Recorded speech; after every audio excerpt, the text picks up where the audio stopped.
Alright, hope everybody's having a good one. Welcome to Microsoft Flight Simulator with Cookie Pirate. We're doing a double today. So we're going to do 2 flights. We might even do a triple, depending on how fast these go. First flight today, we're flying the Cirrus SR-22 from Merritt Island, Florida, over across the state to Tampa. And I'm actually going to do a little bit of a demo of how I put these flights together on SkyVector first. And how we choose a altitude and everything. Hey, I love planes. What's going on, man? Welcome. Uh-oh. Ah, I just killed the music. Oh, it's not reopened. Alright, we'll go with that for now. Pro streamer moment, folks. Oh boy. I didn't think it would take an hour to fly across Florida. It will not. It won't be that long.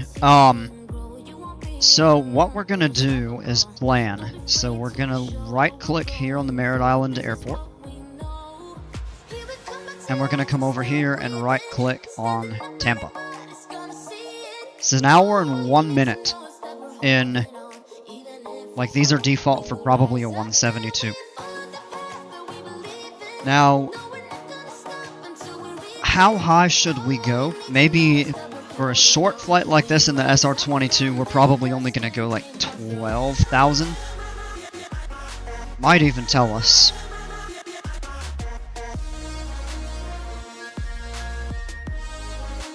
Let's set the speed to 200 true. Now it's more like a 35 to 40 minute flight. I bet if we set it to 16, it'll tell us it's, yep, too high. So we could go to 14,000. We could even go to... I think we'll probably do 12. What does it say if we do 14? Yeah, let's go 12. 35 minutes. For whatever reason, with the Cirrus SR-22 in the sim, it is... For whatever reason, the time is off. Like, if you fly other planes like the X-Cub or the Diamond, DA-40, it's generally a bit more accurate. Would I go 13 since east is odd? Well, no, we're going west, because we're starting here, we're going to Tampa.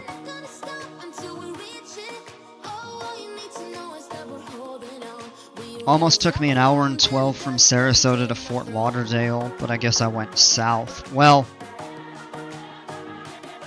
it depends on the winds aloft.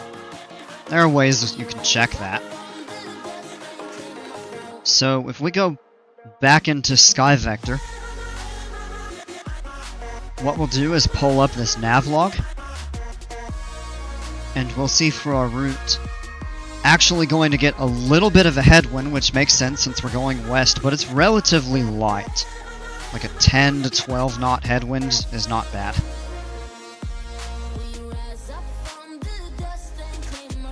So, back to the map, where basically our route is going to be more or less straight west. So we're going to fly south of Orlando, little north of Lakeland. We'll fly over the city of Lakeland, and then right over...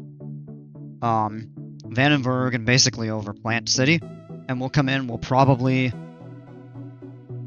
land on the 19s. The wind is reporting 240 at 8. I'm sorry, thought it was the other way around. No worries.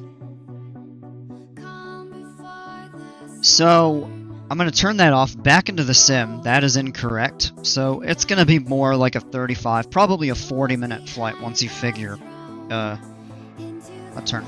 Got to avoid the class Bravo? Well, we're going IFR. So you don't. If you're VFR, you either have to avoid it or you get permission to go through it. I'm not flying out of a Bravo, I'm flying into one. Merritt Island is uncontrolled though. So let's go ahead, launch the sim. In classic Cookie Pirate voice, best fashion. Climb aboard and let's go flying. Arr! Yeah, that was stupid.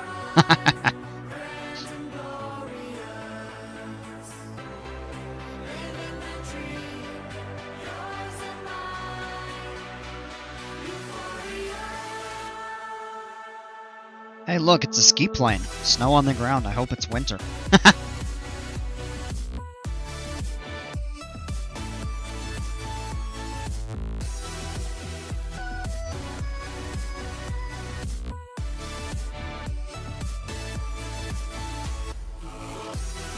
Take a minute to get loaded in.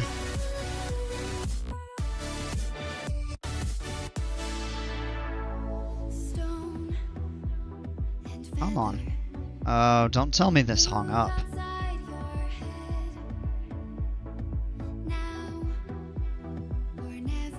Ah, there we go. Oh yeah, it's getting close to sunset. Oh, this is gonna be pretty. I've flown over Merritt Island in the real world. I have not landed. Or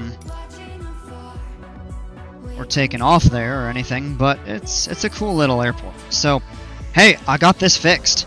And I also... Whoops. It starts full forward for some reason. But I got that fixed. And should be all good to go to do what I need to do. I'll take a quick look outside the cockpit.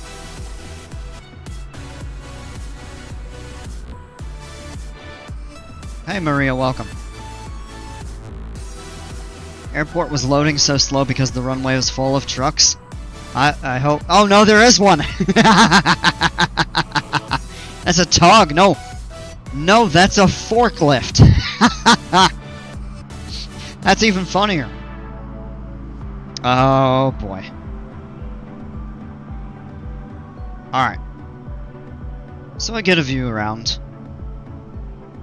Back into the cockpit here. Guy walking awfully close to the front of the airplane. Oh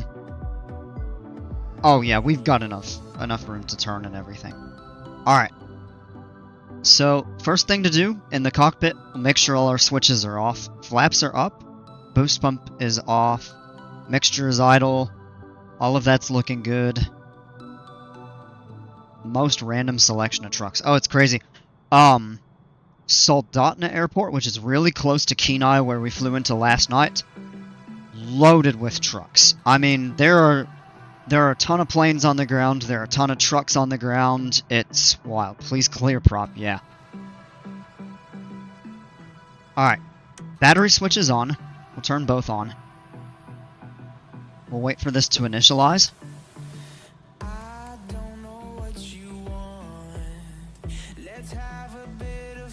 Okay. To start the engine, what we're gonna do... Actually... No, I think actually the avionics have to be on to set the, Oh, no, they don't. Okay. So let's actually configure our autopilot before we start. That way we're not burning fuel. 110 on the speed. Altitude, we're gonna go to 12,000. Perfect.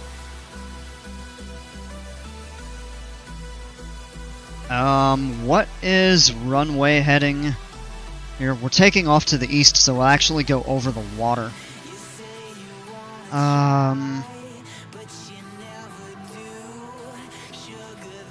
let me go back into the... Oh, no, to get the map, we have to have the avionics on.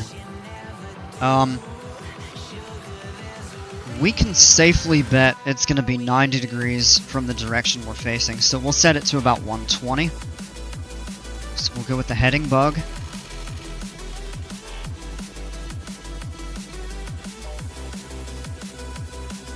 120 is good, and we'll check that on the runway. SR-22 might be my new favorite GA aircraft. It goes IFR fast, it has a parachute. It is very fast. It's less forgiving than a Cessna. But if you know how to fly it properly, it's just loaded with features. So it's a really good plane. It's definitely my favorite GA plane in the sim. I really do like the Cub Crafters X Cub. The Diamond DA-40 is actually a really fun plane too. It's a little more forgiving. It's a little slower, but it's still got pretty good performance. Actually could have flown that, but it would be a little longer. Alright, so these things are set up. We're going to turn the nav over to... Whoops. And that just turns it. What is... Oh, we gotta set the CDI. So CDI goes to GPS. Alright, I think we are ready to start. So what we're gonna do, the boost pump comes on. Actually, no, the mixture goes up first. Boost pump on. Pull the throttle full forward.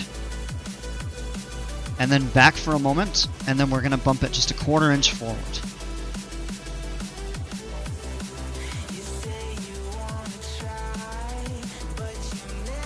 Alright. Do a quick weather check. They don't have weather here. So the closest airport that has weather, I believe, is going to be that. Yep. 2986, we'll set that. Well, it's actually default set to 2987, so we'll leave it there. The wind is out at the southeast. That's perfect. It's going to be pretty much a direct headwind, give or take. Let's see. A few clouds, 5,000, 25 Celsius. That's 77 Fahrenheit. And so we're good. Bralmick, welcome. Is this an Alaskan airport? Nope. We're in the opposite. It's Florida. Okay. Let's do a quick clear left. Clear right. Ahead. Yeah, these guys need to move, but... The good thing is people don't really trigger collisions, and of course this game is not realistic to the degree that you're going to hurt people. In the real world, we'd signal for them to get back. Now what we can do is turn the strobe lights on, and that's generally a signal that we're going to start the engine.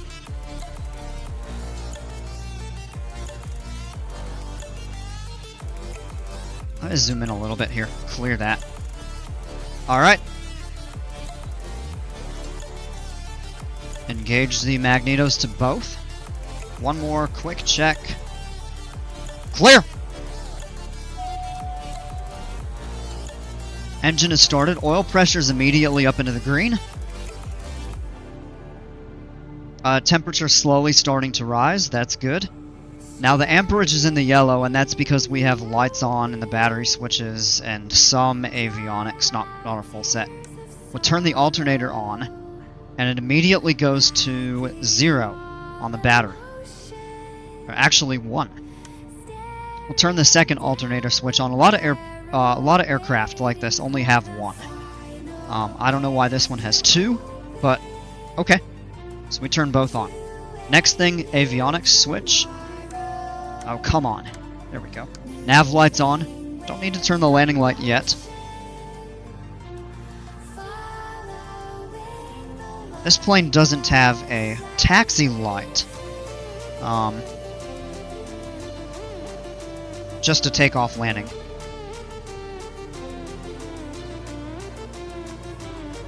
Getting cold at my town, I'm sad. Oh man. Trade, it's been too warm here. Tired of the heat. The summer's been brutal here. I'm in central South Carolina, so... Alright, we are good to go. This guy's walking right in front of the airplane. Like, what in the world, dude? Alright. Next thing we'll do is we'll go ahead and zoom in on the map. So we'll click that.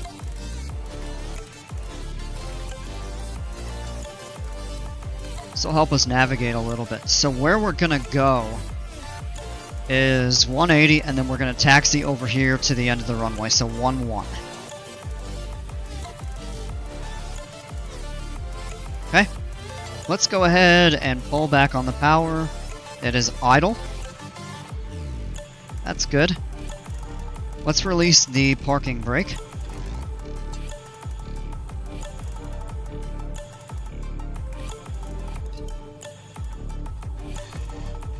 There we go. Oh, it's starting to rain. Look at that. Nice, gentle. I also installed a mod for this aircraft that makes it handle a little bit more realistically. A little better. We can back off on the power. This plane does taxi fast because it has a lot of power.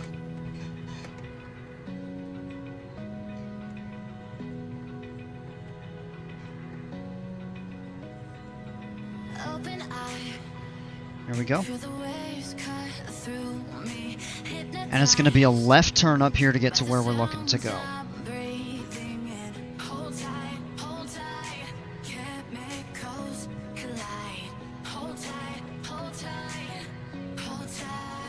We got a big fuel truck in the way. Come on. Oh, great. He's heading toward the runway.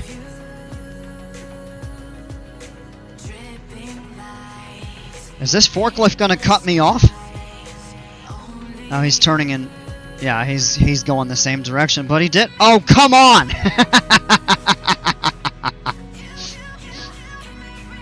Oh, man. It never gets old. Bad behaved vehicles in Flight Sim. Free fuel, right? Weather was crap landing in Fort Lauderdale. Oh, man. Yeah, the summer storm's common in Florida, man. Alright, so the taxiway actually continues a little bit further up towards some of the hangars and apparently the parking place for fuel trucks. I'm gonna turn here. Come on. A little more. Some people got fired today. Yeah, I don't know about that. I have in rare occasions had to deal with this kind of stuff in the real world. It is not fun. Typical Florida driving. I might get heat for this, but I'll tell you, Florida drivers are pretty bad. But I find Georgia drivers even worse, and in my own state, they're not very good either. Parking brake set. Alright, let's go ahead and do a quick run up here. First thing we're going to do, flaps to half. And I got my buttons set up, so I'm good to go with that. Real quick, out of the cockpit here, let's take a look at the flight controls. Rudder's good. That's good. Elevator's good. Ailerons are good. Flaps are confirmed to half. Back into the cockpit. All confirmed. Boost pump is on. Bring the RPMs up to 1700. That's going to be about 25% power. Up a little more.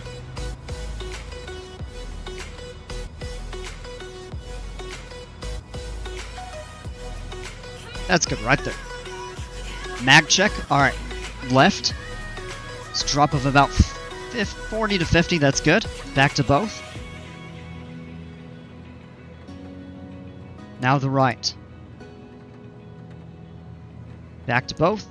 That looks good. All engine instruments are green.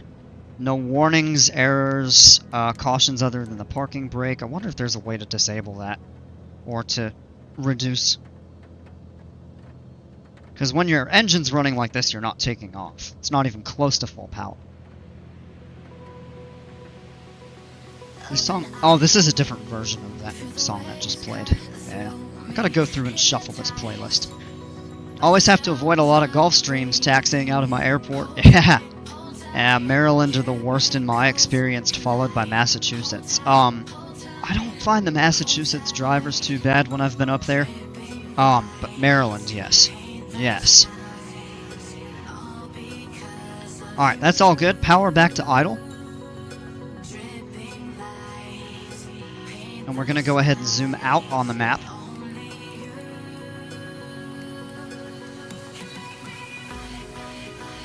About 2.5 miles is good. Okay. Clear left. Clear right. Approach looks good. Runway's clear unless we get a rogue vehicle that goes out. Release the parking brake and let's go ahead and taxi over. Nice and gentle movements on the power setting when you're taxiing. This is a narrow runway. It looks like it's only 60 feet wide. That's very narrow. Alright, here we go. Let's line up. And let's redo... Real quick, we're just going to set our heading bug to current.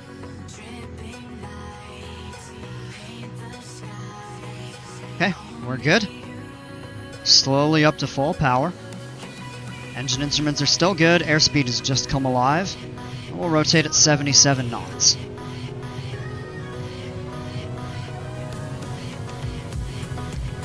Up. Looks good. We've got a positive climb rate. Plane accelerate a little bit, we can go flaps up. We can start turning at 400 technically by the regs, but I always like to climb to 800 just because that's procedure for this plane.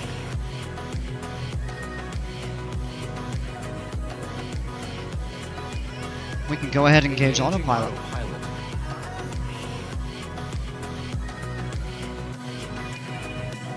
There's 800, so we're going to go ahead and set a heading. Start turning.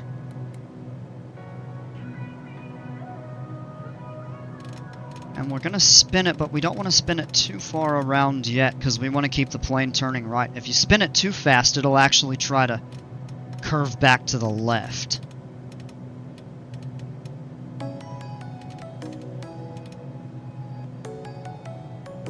A super big fan of this song. I'm gonna switch that. That's okay. We'll go back to that one that I accidentally cut off before.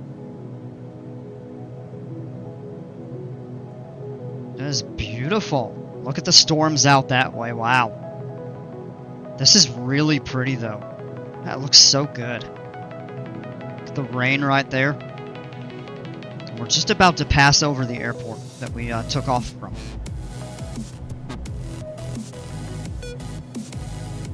Grab a quick view out of the cockpit, and there we are. That's where we just took off.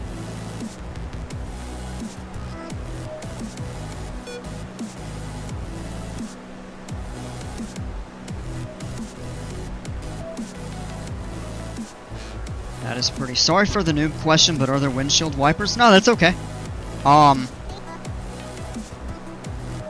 Not on this. Some planes have them, but you think about it too.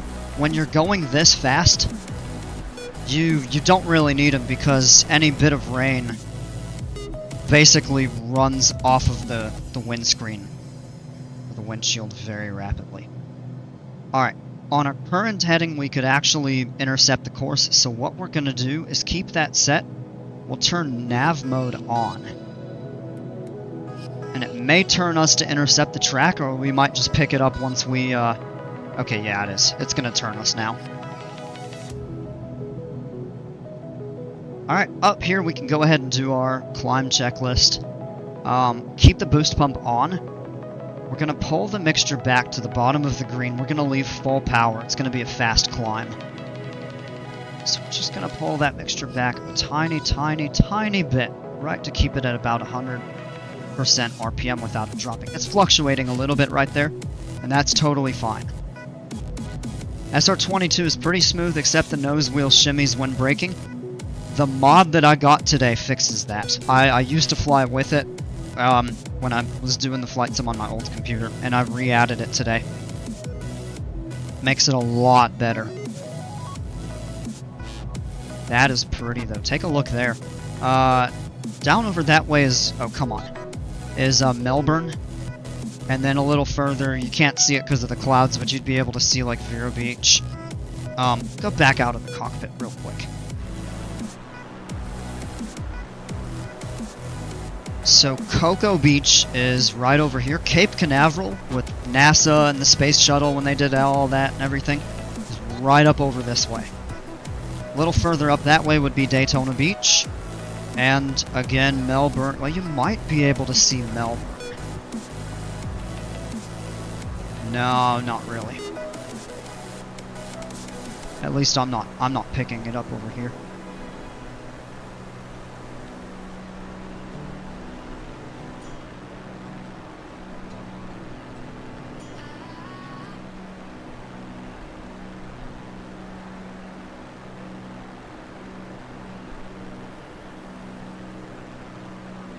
Alright. Go back into the cockpit. Pull the map up. There we go. The nav is showing up this time. I don't know why it didn't yesterday, but it is today. our route, we kind of looked at that on SkyVector a little bit, but we're going to be flying just south of Orlando, Kissimmee right here. Lakeland, Land City is right over here, and then we're flying over one of the Tampa exec airports.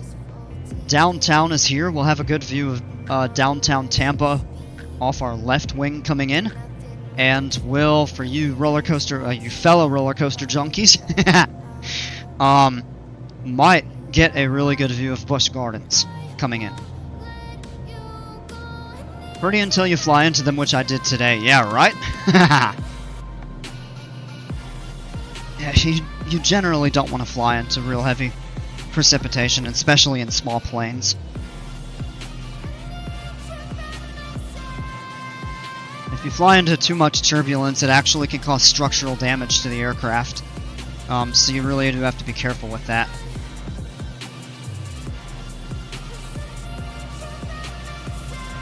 So, I love planes. You won't probably have to learn this for your private, but when you get to instrument, you'll probably need to learn the different types of icing and the intensities, and also the intensities of turbulence.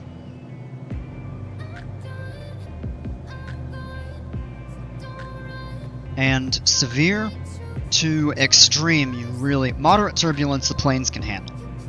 Severe, they can handle it, but obviously it's very unpleasant, and it can be a little risky. Extreme turbulence, where the aircraft is tossed around so much it's nearly impossible to control, can cause structural damage to the aircraft, so you really want to avoid that. We'll go over the icing types too. Alright, here we are, 12,000 feet, just leveled off. So what we're going to go ahead and do is pull back on the power. Pull down to 30.5 inches of manifold pressure. We'll bump it up a tiny bit.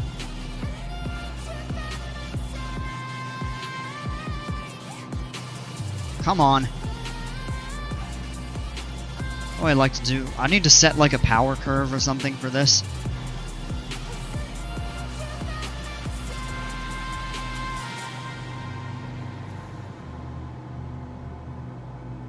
Very gentle, that didn't register for some reason. Very gentle inputs there.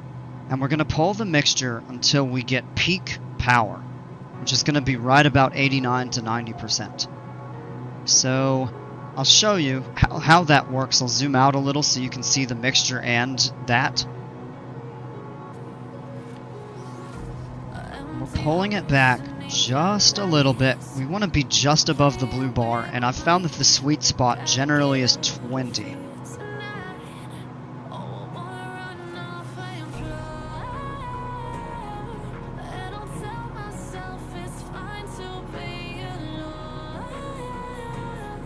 Right about there. Yep, 89%. We're right at 30.5.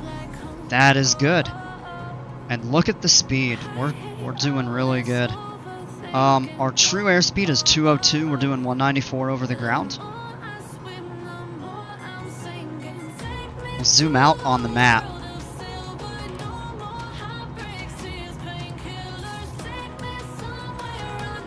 See across the state.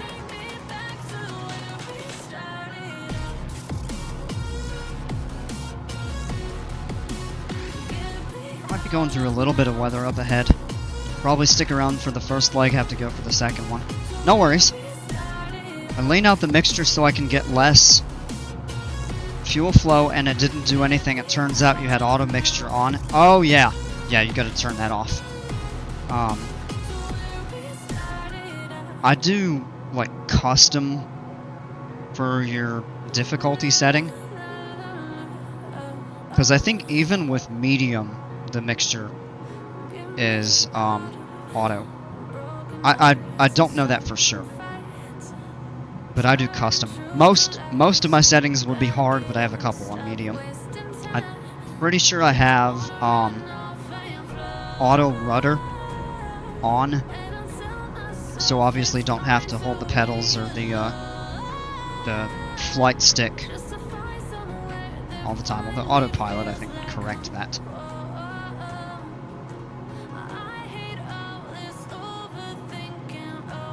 grab a view down that way. Can't see a whole lot along the coast. Get a little better of a view inland. And up that way. Yeah, we're going to be going into some weather here.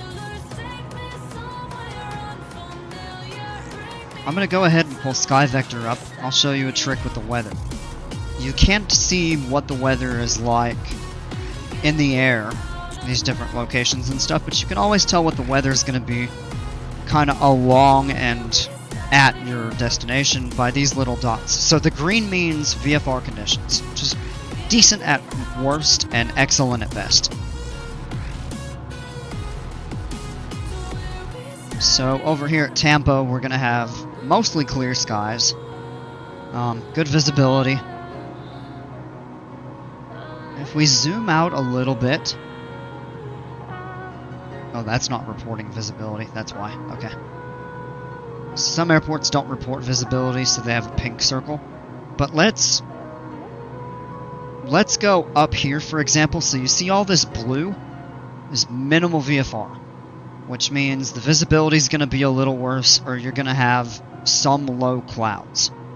If you look further up, well, no, it's okay, it just changed. It was red earlier. It's mostly blue to green here.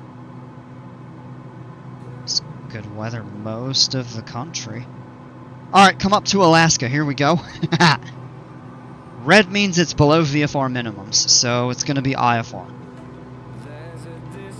This pink right here, low IFR. That's like fogged in, really low clouds, like below 500 feet, which is more or less fog.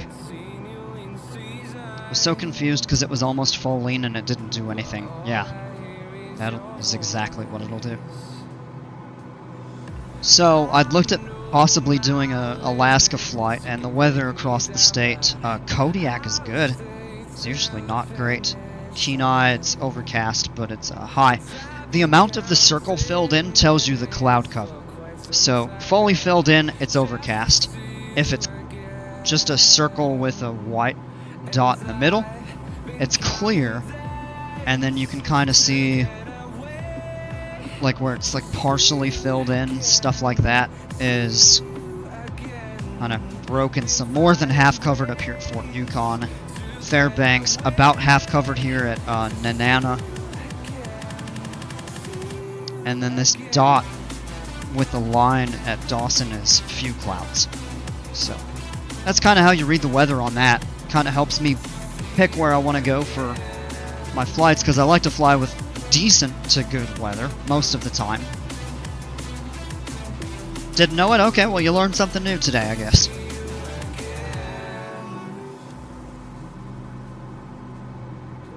Alright, let's check our fuel burn. We don't want to have too much of a difference. Yeah, we need to switch that at this point. Normally we switch it when we get to cruise, but since we leveled off at a low altitude, we're good.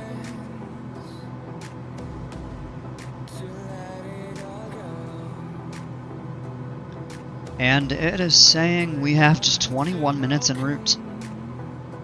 That's pretty good. It would normally take you probably 2 to 2.5 hours to drive across the state.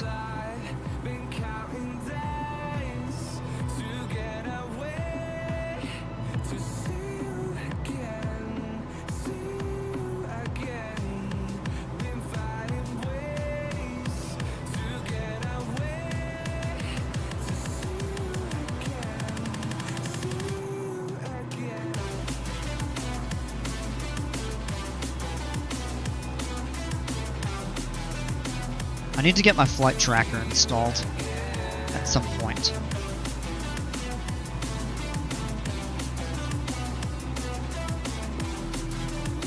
Got a mini flashbang when I took a big whiff of some 100 low lead. Oh man. It just smells like strong gasoline. I mean, it's really what 100 low lead is, just really high octane gasoline. But unlike like motor gas, hence the name low lead, it actually does have a little bit of lead.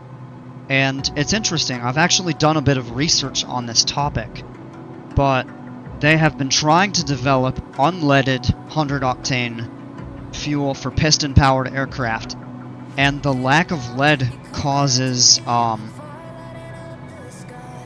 it causes a fair bit of engine knocking and sometimes rough running and some performance issues.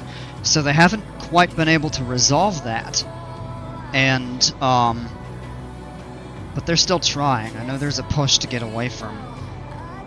And then they have different grades of it. They have 100 regular lead, which is not readily available anymore. And the fuel is colored blue to help you identify the type, because there's so many different types of aviation fuel. Jet fuel is clear to straw colored.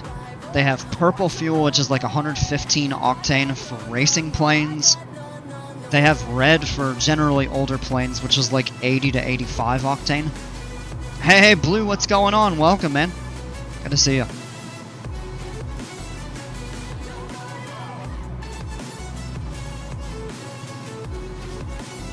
I know somebody's gonna like this song.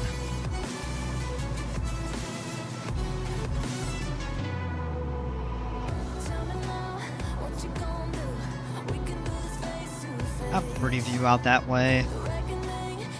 Can't see much that way.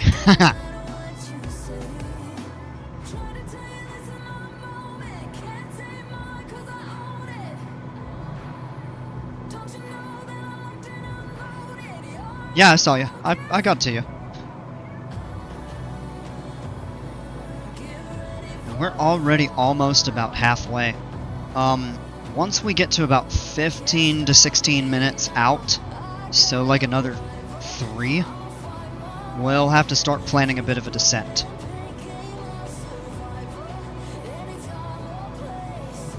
Yeah, one of your favorite songs. Yes, I know.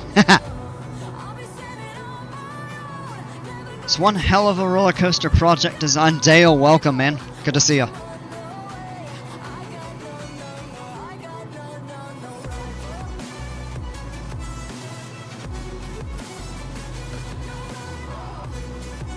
Let's take a quick look out of the cockpit, just around, see what we can see. Sorry about not going to your streams for a bit. I got more homework. Oh no, it's all good. Not much, Dale, just flying. I think I'm gonna do 2, possibly 3 flights, depending on... This one's gonna be pretty short. The next one will be a little longer, probably more normal length. And depending on time, I might do a 3rd, I don't know. I don't think I'm gonna end up doing Planet Coaster tonight. I might. It just depends on kind of how I'm feeling after the flights. If I don't tonight, well, probably regardless, I will be playing it tomorrow. Probably 1 flight and then Planet Coaster after that, like I did last night.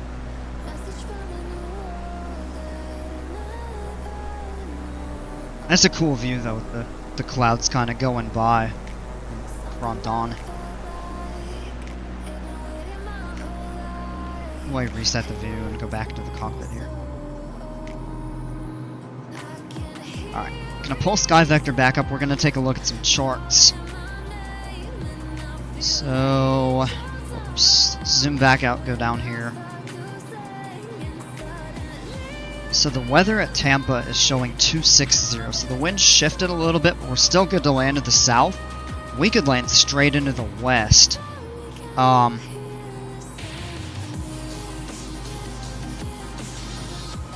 That is not active yet.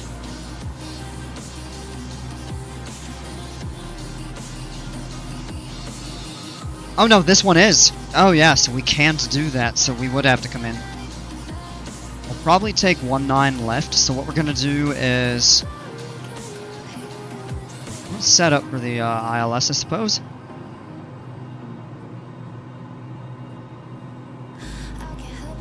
Bucks is the intermediate fix. And we would want to be at 3,000 for that, or we can get down to 2,000 and take a vector to final, which this final approach fix is this little X and the lightning thing. it tells you you need to cross this point at 2,000 feet.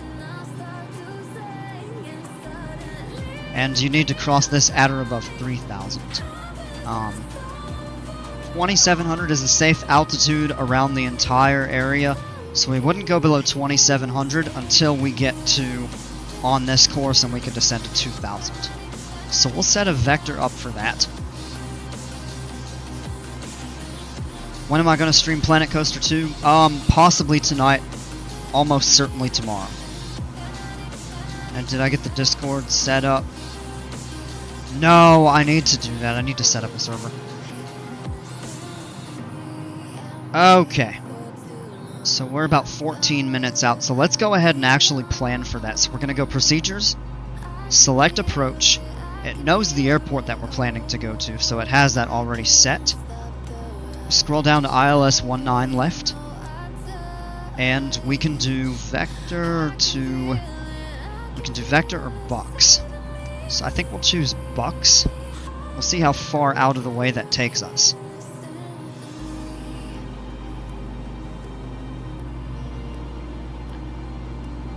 The approach plate is showing the minimums at 226, so we will set that to 230.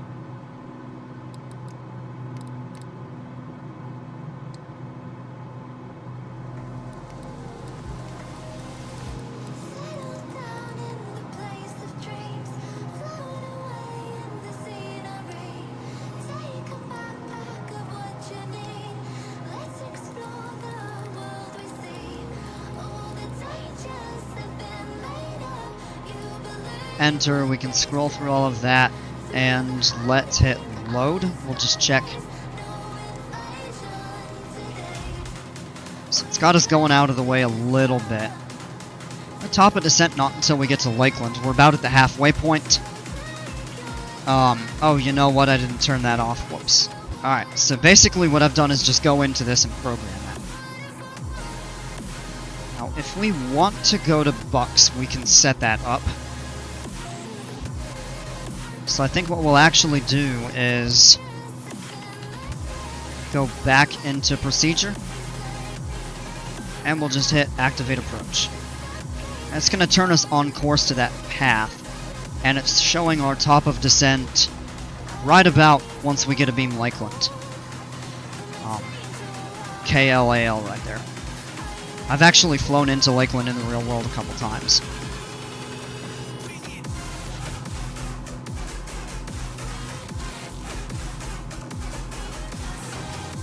Let's go ahead and zoom in on the map a little bit.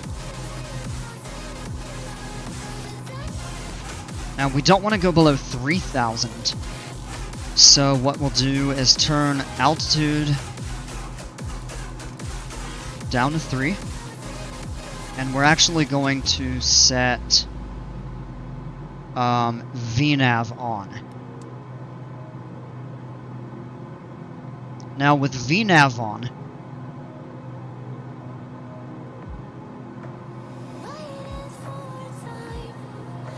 we'll turn the FLC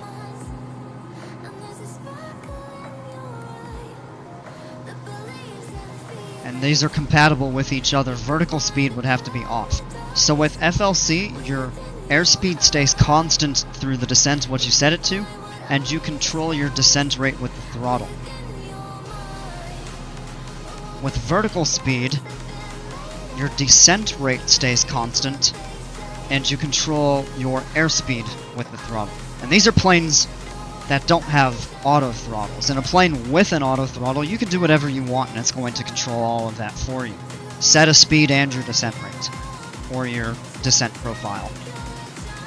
Gotta go in 28 minutes. Alright, man. Well, you'll probably be able to catch the landing. We're not far out.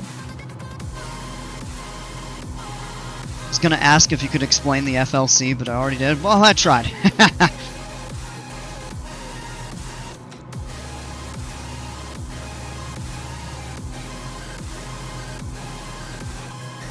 And look at that, we can already see the Gulf. Question is, can we see the Atlantic Ocean? Probably not now. Yeah, well, a little bit over here actually you can.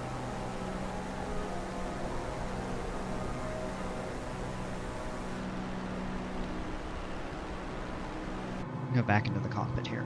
So we're coming up on top of descent any moment now.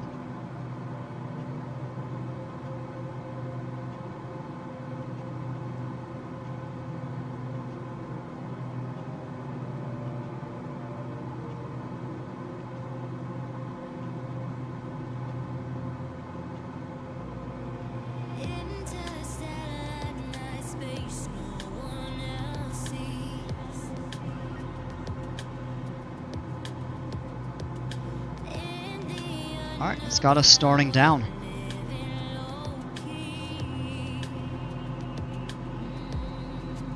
We're going to pull the power back down to about 35%. And we're going to keep the mixture at the bottom of the green arc, which is, or the arc, but the bottom of the green bar. And a lot of planes is green arc like this. That's good. Sorry I missed your Planet Coaster 2 stream last night. It looked like a fun stream. I really didn't do much. Well, glad you thought so, but that's all good. Let's make it a smooth one. I'm gonna try.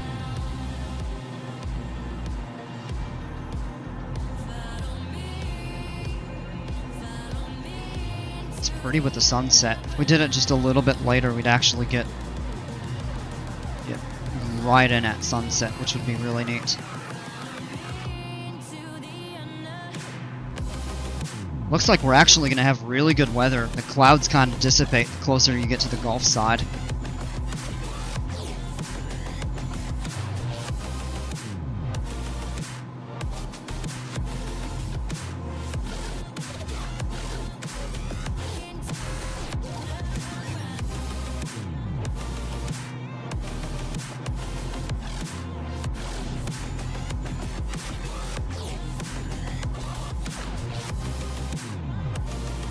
Speed stable at 156. We could actually bump that up to about 37-38%, and we'd be closer 150, or about 160, I would say. Maybe even a touch faster.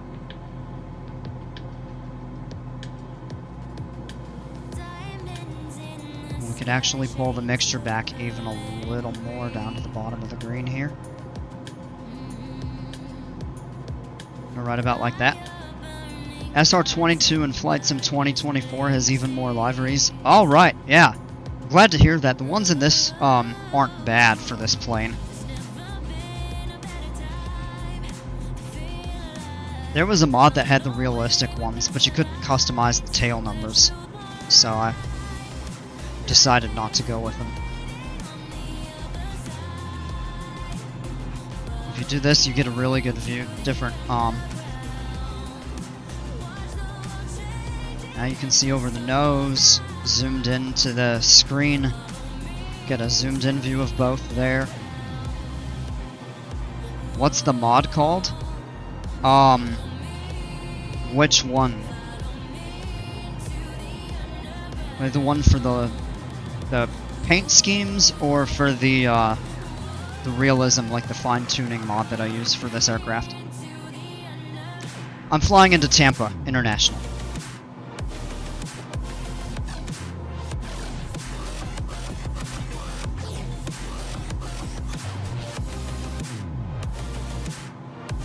The one for the realism, it's, oh,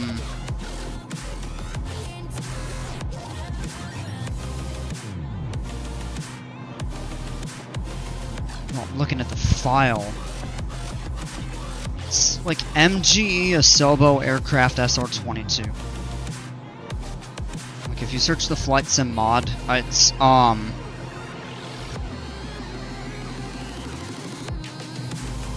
let me Google search it real quick.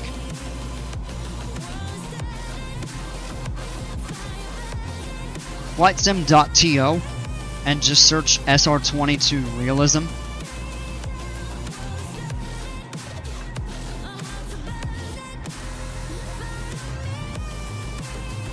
It's a really good one. Alright, let's go ahead and get the updated weather here for Tampa real quick.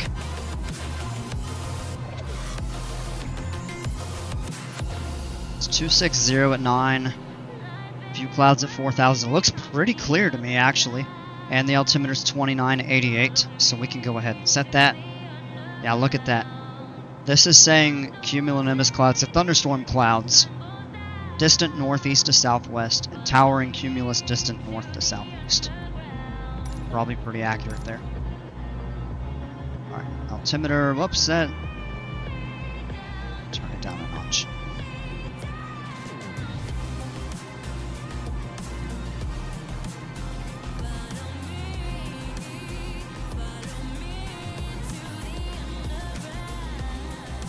And we've just passed Plant City, so we're actually a little north of the city. I'm gonna pull the map up. So Busch Gardens, you park junkies like myself, is going to be, if I remember right, somewhere over here. So we may or may not get a real good view of it. SR22 improvement mod, I think that is the one.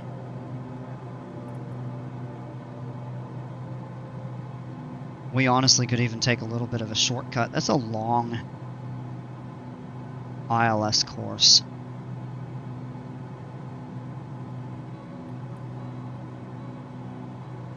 We could fly visually, save a little bit of time.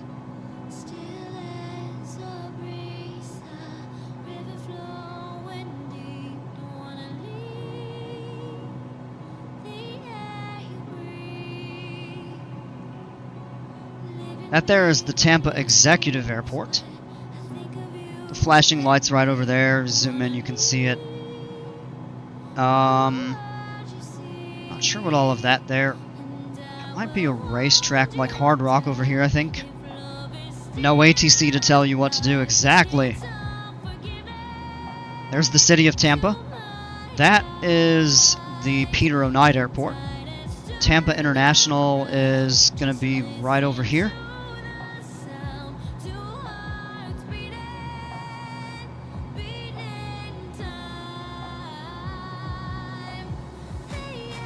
USF would be right up over here.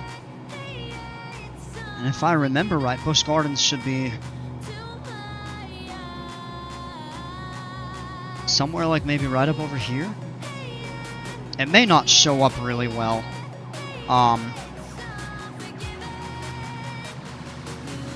Request a course deviation and fly over the park. Oh, I don't have to request it. I ain't talking to ATC. I'm looking for it. It is tough to pick out over here, though.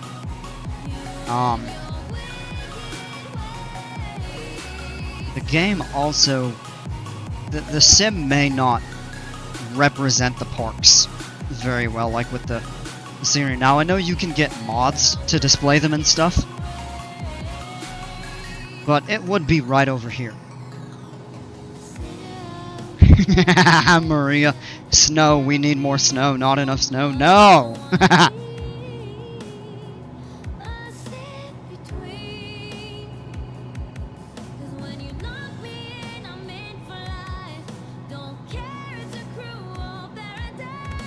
Yeah, it should. It would be somewhere over here. It's a little tough to pick out right now, but that's the airport. Nope, that's the airport right here. Oh, that's the stadium. That's where the Tampa Bay Buccaneers play, I think. Snow in Florida will be a state of emergency. I've had it. When I lived in Daytona Beach, it snowed one year. Everybody went absolutely bonkers. I think this might be the park right here, if I'm not mistaken.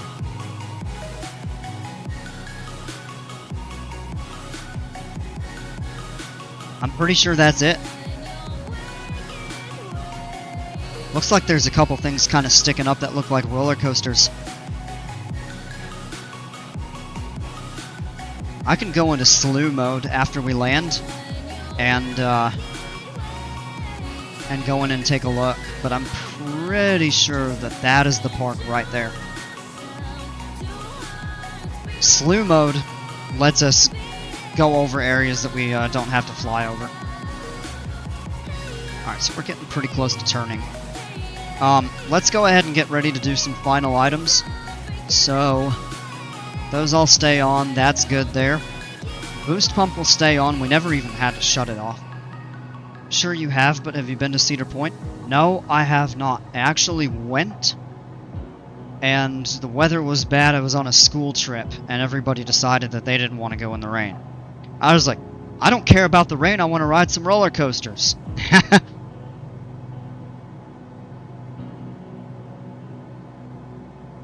We got to go to Dorney Park instead. Dorney was fun. Alright, we're turning. We need to get slowed down.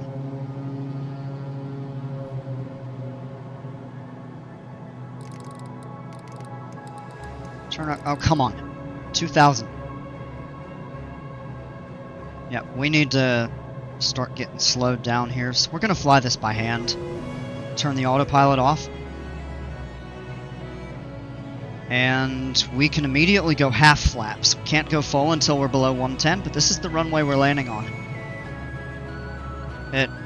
I think what it did, it leveled me off at 3, even though it wanted us to keep going down. So we just need to lose enough speed to be able to get below 110. Go full flaps. Oh, Dorney's your home park? Yeah, it's a good park. I think it's a little underrated. Same thing happened. I had a class trip. I didn't go since it was supposed to rain. Not because I'm scared of roller coasters or anything. Alright. So we're dropping pretty quick here. We don't want to. We want to be careful, but we do want to lose some altitude so we can catch the approach path. We can actually fly a little below the glide slope. And what we can do is turn the autopilot back on. Turn altitude hold off, and approach mode on. And then when we engage the autopilot, it should pick it up. Engaging autopilot. That should fly us on the course. It's a little breezy. We're gonna have pretty much a direct crosswind. Side slip, you could do that. Not really necessary right here. We gotta add some power though. We're a little slow. You don't want to be this slow until you're on a shorter final. Add some power in. It should pick that up. Start descending. Come on. VNAV is on. Oh, it doesn't want to pick the ILS. Okay. Fine. Does it now? I don't know. I guess we're flying it by hand.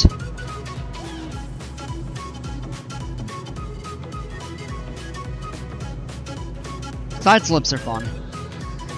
Forward slips are also, they're fun. Beautiful view of downtown Tampa right out there. It's just to the right of the screen there. That's Temple Terrace that we're looking at to the left behind the wing. That's over where Busch Gardens is. Right. And we're flying through the course a little bit. But with the wind pushing us to the left, because the wind is coming from the right, we're getting pushed to the left. So it's okay to be offset a little bit.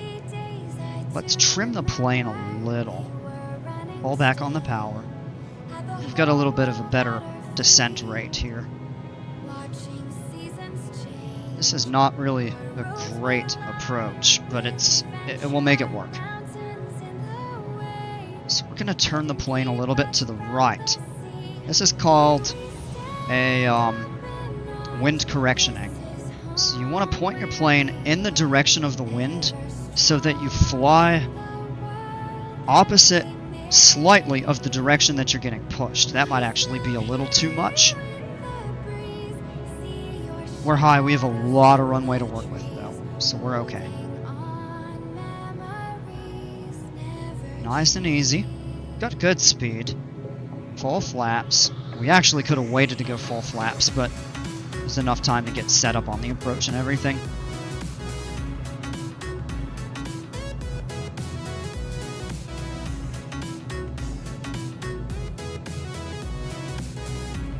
Grab a quick view over there. Look at that. That's pretty. Sun is coming down. Still a little high. We had 3 white, 1 red. Now we have 4 white, so we're definitely a bit too high. All the power. A little more. Beautiful view of downtown. You might be able to see the stadium here in a moment. Add a little power in. Beautiful.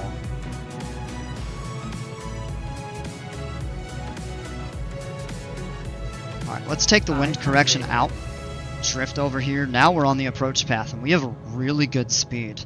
We can hold that all the way down. It's a little breezy. We're taking a pretty direct crosswind right now.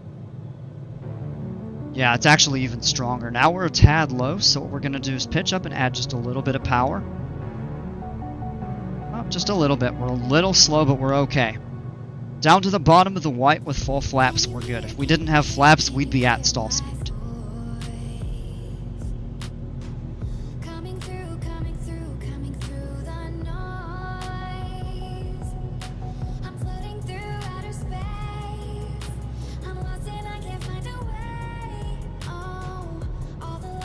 Little low.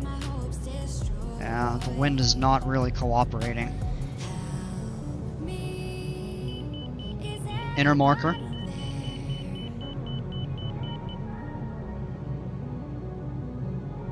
Nice and easy right down to the runway. We are very slow. We're barely flying, so we're going to just float this sucker down to the ground. Look at that. Beautiful. Alright, nose wheel. Can hit the brakes. But we'll keep our speed rolling down the runway a little bit here. Flaps up. That'll prevent us from going airborne again.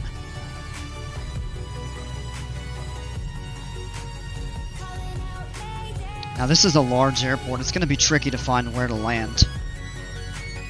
I'll get caught up on chat in just a moment. Look at the terminal. Look at the control tower too.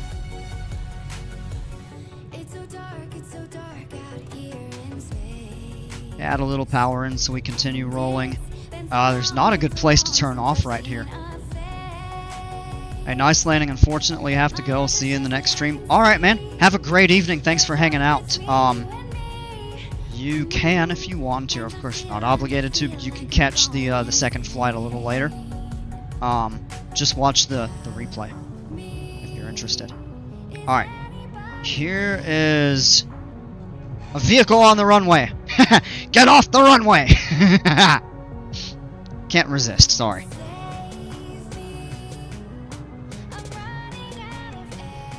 You don't ever have a vehicle on the runway in front of an airplane, even if you're rolling slow. Look at the bus.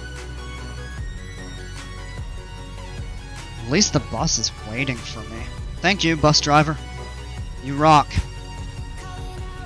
Unlike that truck.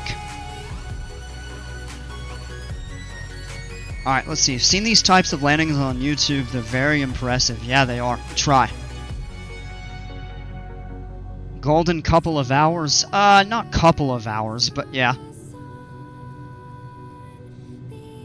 Definitely now. So we're just going to taxi down. This is the crosswind runway. We could have taken that. But that would have taken us even a little further out of course. Now the question is, where do we go to park? I know the GA parking is on this side of the airport, but I don't remember. Oh, we might have to cross the runway. Yeah, let's hit the brakes and turn right here.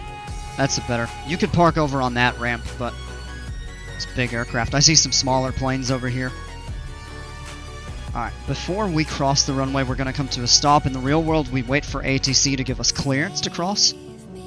Since we're not talking to ATC, we just check ourselves. We're good. Power up. Let's get rolling across the runway. You want to not take your time. You want to safely but quickly get across. And we're going... That's over 30 miles an hour. Don't generally want to go that fast. We're clear. Now we can slow back down to normal, and yeah, look at that small aircraft parking. So we'll come up here, take that right turn, and grab a parking space, shut down, and go for the next flight.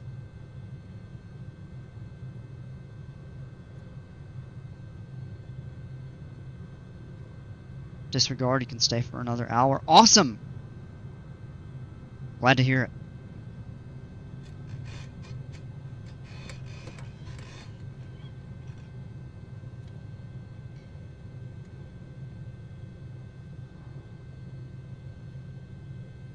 I think my music paused.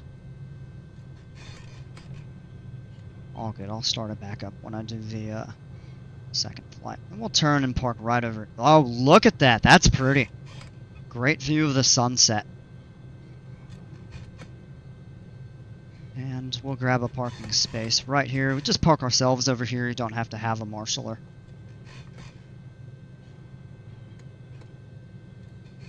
There we are at the brakes, and we're perfectly lined up there.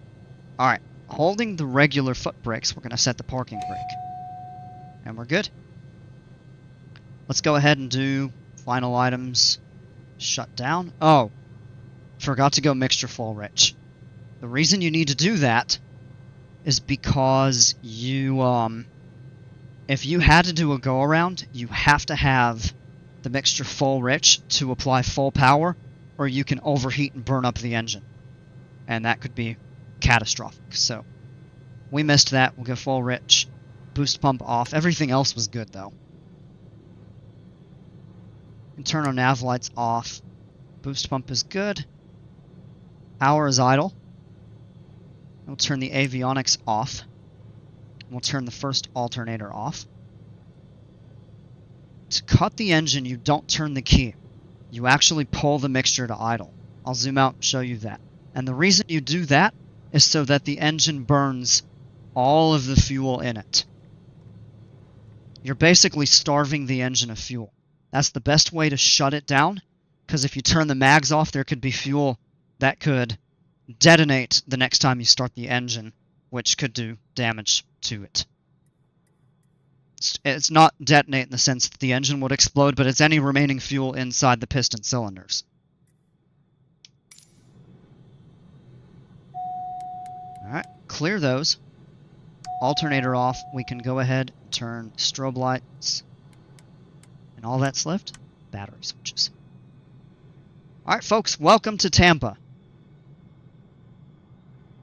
Before I go to the next flight, I'm going to try to slew the airplane over to Busch Gardens so we can see if that was in fact what I was thinking of.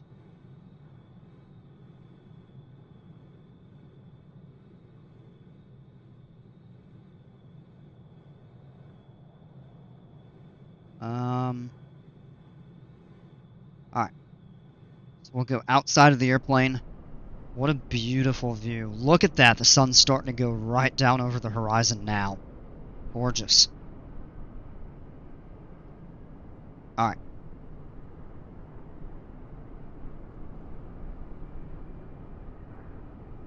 Now, I don't remember the...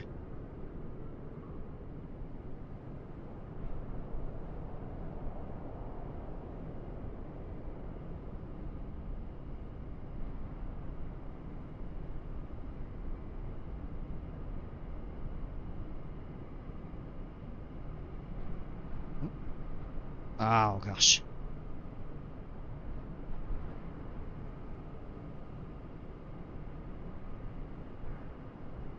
How do you get the plane up in the air? I don't even remember. I don't usually use this.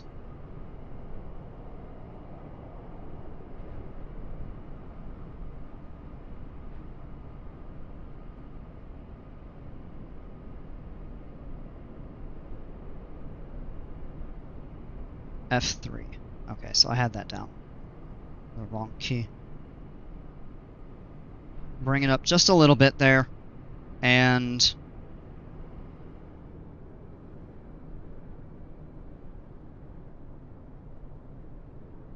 yeah, I found it. I just did a quick Google search.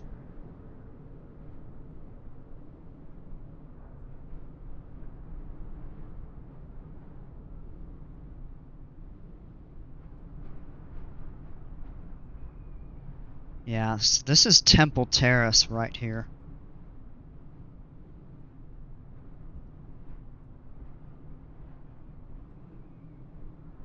A 1,000 knots in the SR-22, right?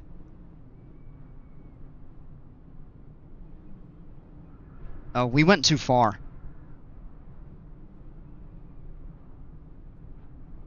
Oh, this is it right here. Look at that. That's Busch Gardens.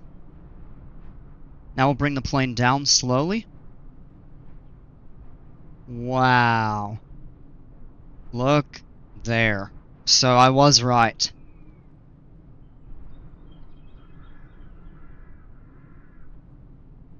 Holy cow, that looks really good. Look at that. Cheetah hunt, you can see.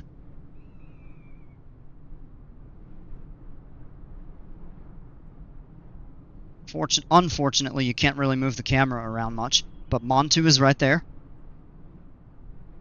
Cobra's Curse. That is so cool. That's Falcon's Fury. That's Scorpion. R.I.P. Scorpion. The River Rapids. Where's Kumba?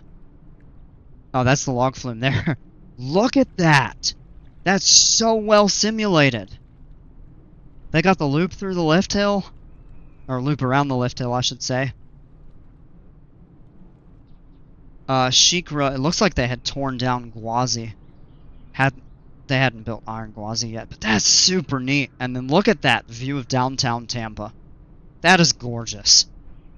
That's super impressive. Alright, we're going to go back to the main menu. Get set up for our second flight.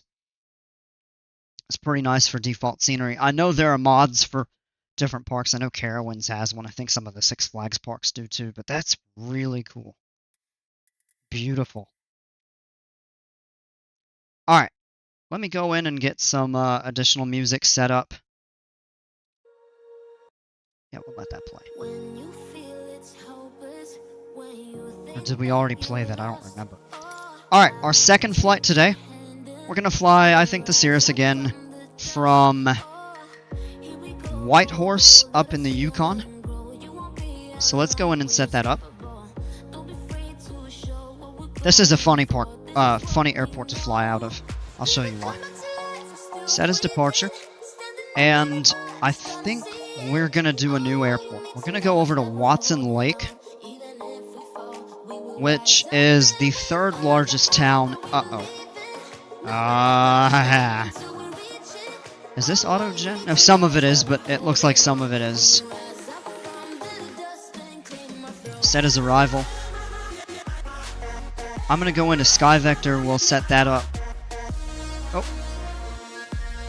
Alright, clear that.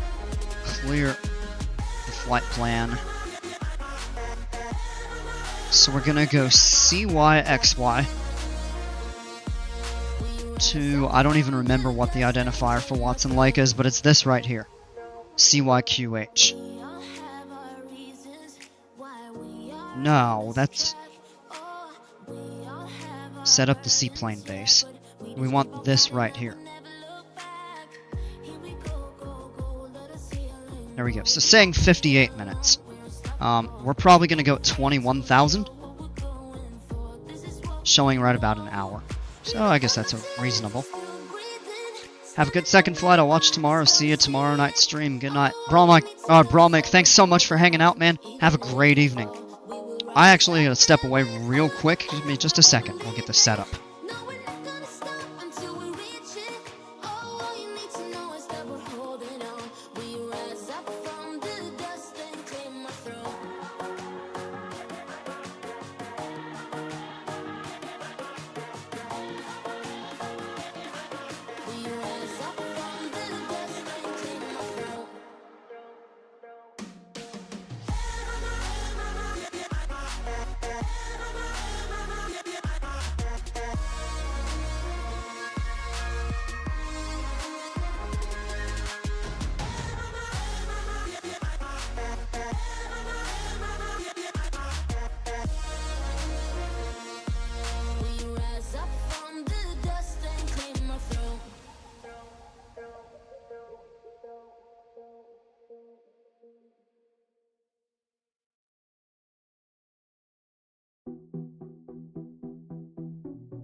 Alright, we're back. Sorry about the delay. Had a quick phone call I had to take, and I had to get up and get another bottle of water. So, let's go back to the sim screen. So this is showing right about an hour to Watson Lake. The other thing I thought about was possibly Dawson. CYDA. And, oh wow! That is longer than it normally takes. There must be some heavy headwinds up there. No, actually not too bad. But, okay. Yeah, so we'll stick with Watson Lake. It's a QH, I think. Yes. Hey, Rhett, welcome! I'm doing okay, how are you, man? Can't get dehydrated while you fly, right? Yeah! Alright, so we've got all of that. Let's go in and do the weight and balance. Gonna clear. So we're just gonna take... I fly solo. We'll put 50 bags of, 50 bags of pounds. 50 pounds of bags in the back.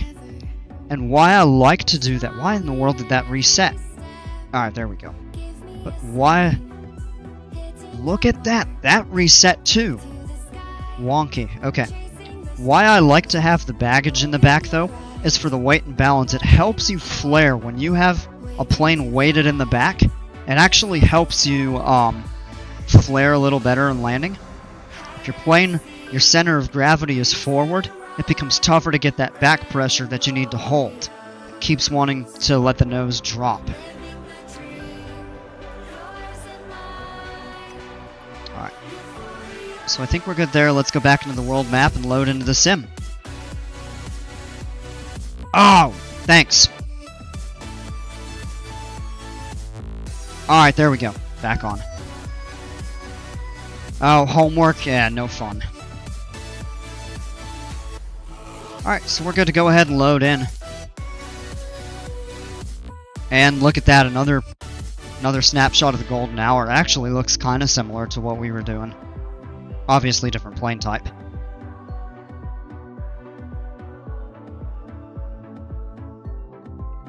I think, since this one is going to be a bit longer, I think we are just going to do 2 flights.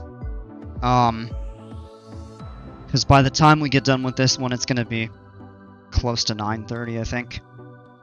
I'll have homework for the first time in 3 months on Monday. That sucks. Alright, hey, here we are on the ground at Whitehorse.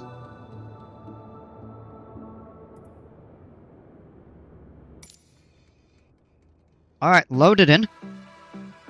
Let's go ahead and get set up. So, first thing to do, battery switch is on. Let me set some different music here.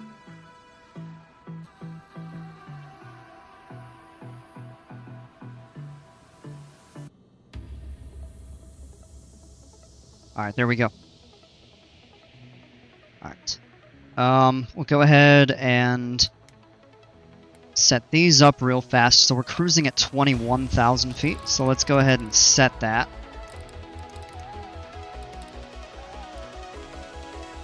FLC, I think what we're actually gonna do is a cruise climb.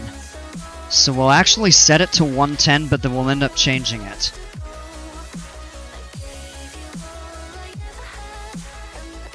I have to go make NBA edits for my channel and edit a video, but I will try to detach. I'm guessing you mean catch. Catch you later. Alright, man. Have a great evening. I appreciate you stopping by. CDI to GPS. There we go. And everything looks configured. Mixture should be at idle. Cut off there. Catch it. Yeah, I figured you meant that. Oh, no worries. Yeah, have a good one. Thanks again for stopping by, man. Alright. I do want to make sure that we have sufficient room to turn. Yeah, we do. Yeah, we're good there. Alright. Let's grab the weather here at Whitehorse real quick. Whitehorse is the largest city in the Yukon. And then Dawson is second, and Watson Lake is actually third. But Dawson and Watson Lake are small towns in comparison. Even Whitehorse itself is not big. I think it's actually a little smaller than Fairbanks, Alaska, which is the second largest city in Alaska. after Anchorage. Alright, 40 miles visibility. The wind is calm. I like that. Few clouds at 3,500, overcast 6,900. 15 Celsius, that's 59 Fahrenheit. So pretty mild day up here. It's usually, I think, a tad bit warmer. I mean, maybe that's about right. It's also 4 in the afternoon. No. It is 5, I believe. 5 in the afternoon. It's 4 in the afternoon Alaska time. Alright, so we're looking good there. Let's go ahead and get ready to start the engine. So we're going to go boost bump on. Mixture full rich. Throttle full forward. Cut it back. And now we're just going to bump it just a tiny bit.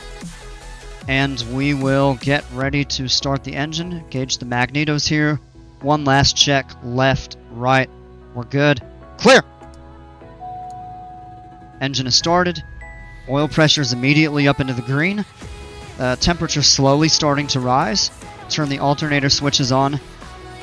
Battery amperage is up. That's good. We can turn the avionics on.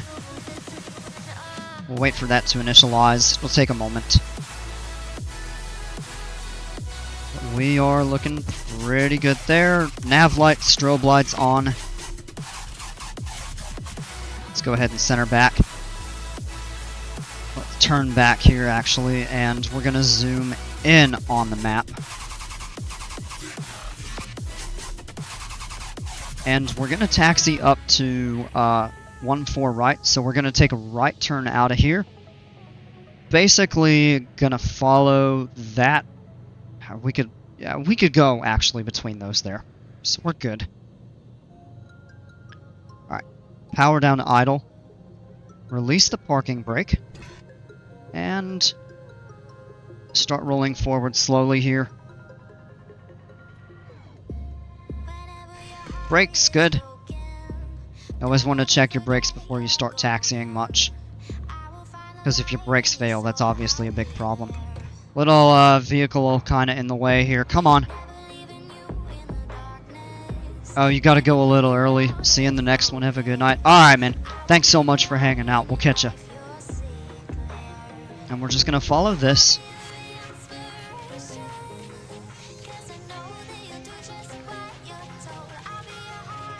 And these planes' tails are actually kind of parked a little bit far back. Like we're clearing them, barely. And we're having to taxi to the right of the center line. Kind of interesting that they have those static planes parked there.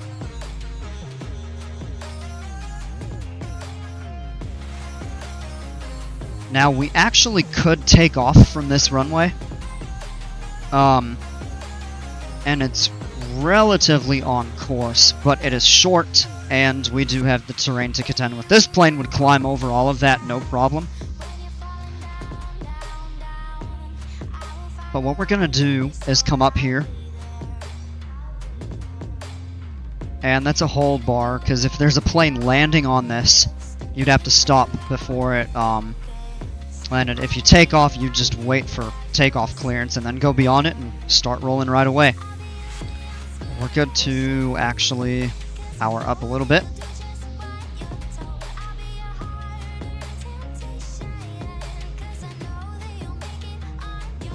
And then we'll make this turn right here. Oh, easy, get out of the way. I'm gonna sit in there. Haha. This is a pretty airport. The scenery around it's nice. A little better around Dawson. It looks really beautiful all around Watson Lake. Look at the airport. All the cars parked over there.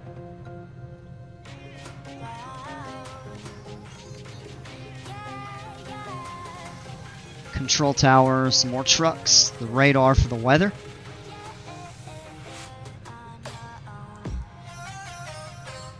Oh! They fixed the jet bridges. Look at that. They fixed the terminal. So, back in the day when I used to fly out of here, the jet bridges, you can actually see a few of my White Horse flights. And the bridges were just sitting out in the middle of the pavement, like disconnected from the terminal building. It was like, Ladies and gentlemen, we're gonna take a slight delay because nobody can get on the plane yet because the jet bridges are connected from the freaking building. But it looks like they actually fixed this airport up. It looks good. There's still kind of a few stray lights like out in the middle of the pavement, but this is...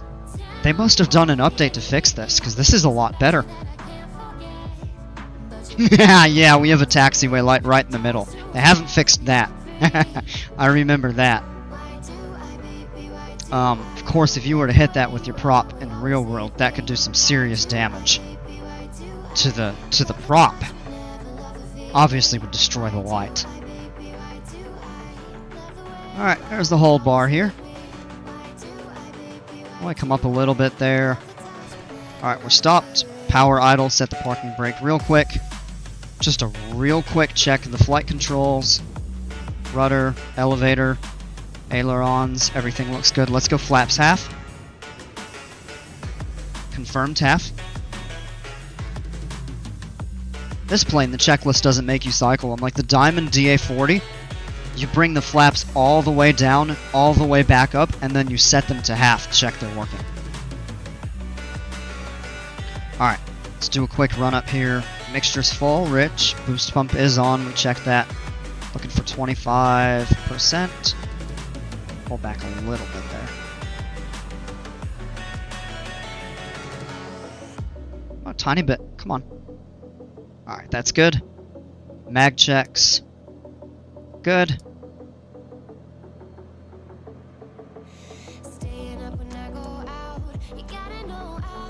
Right one checks good. Back to both. Engine instruments are all good. No warnings, errors, anything. FLC is set. Altitude is set. We do need to set the heading bug. It's gonna be right about like that. Voice messages in the first class be like, yeah, right?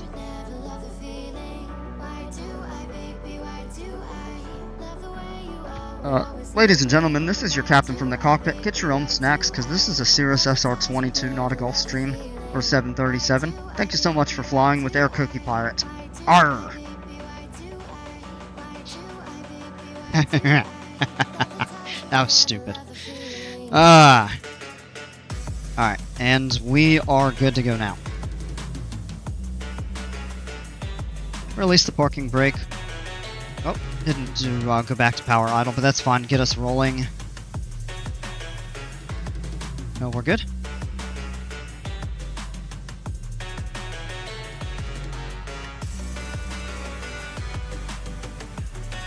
Taxi out.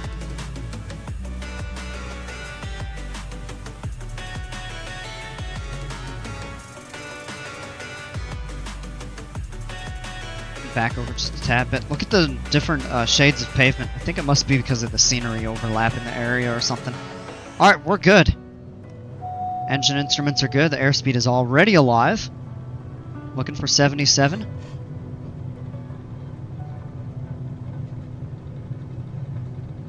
Up. Good. A positive rate of climb. We'll bring the flaps up. And you clean the breadcrumbs after yourself, or I'll make you eat them. Arr.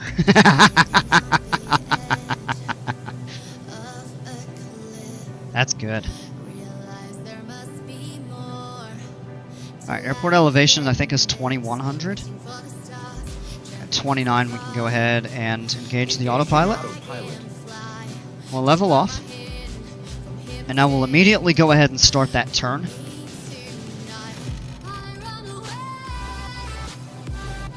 Hold on. Oh, that wasn't on, that's why. We'll set the nav indicator on. And we can zoom out. I normally do this before takeoff, but it's fine. I know this area actually pretty well. Red means the terrain is above our current altitude, but by the time we pass over it, you can already see it fading away. We'll be 500 feet above, so we're good.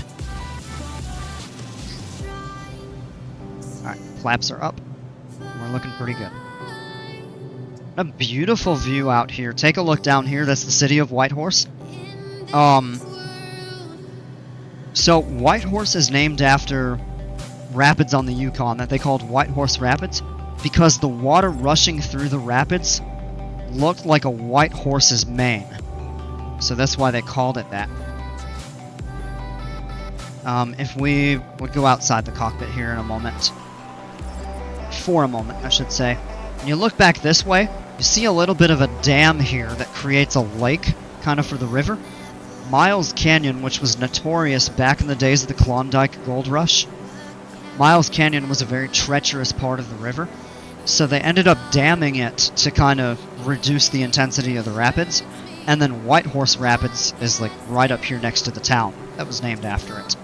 There's two back-to-back dangerous sets of rapids on the Yukon when stampeders would go from Bennett Lake, which is further south. I don't think you'd really be able to see it from here. And then down over. Oh, look at that. The temperature's dropping quick. Let's turn the pitot heat on. We'll need it. And we're also going to need to turn de-icing on. Because temperature's dropping. We're going to go through some clouds.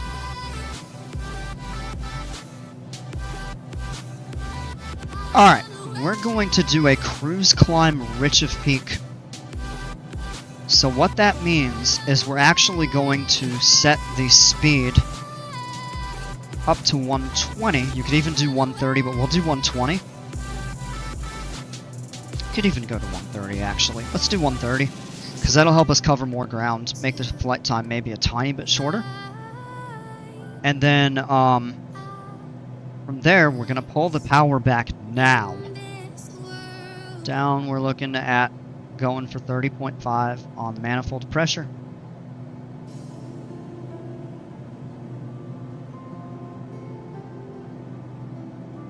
Come on. Up a little bit. There we go. That's good.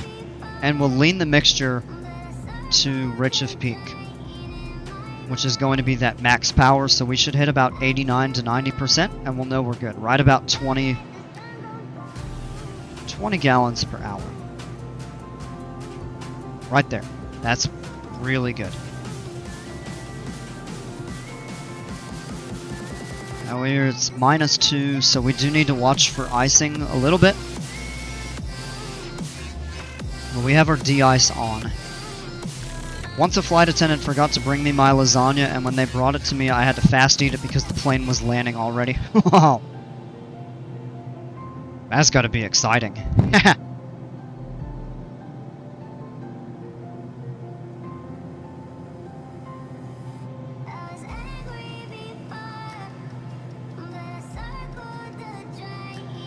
Already starting to break out of some of these clouds. Yeah, look at that. We are picking up a little bit of ice.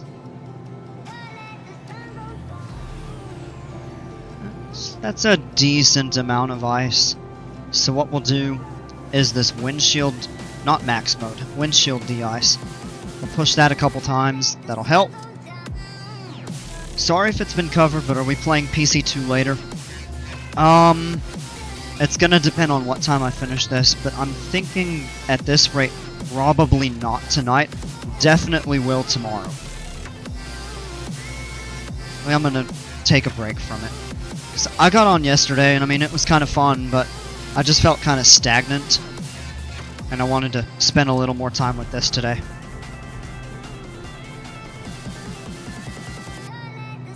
Alright, let's go outside the plane.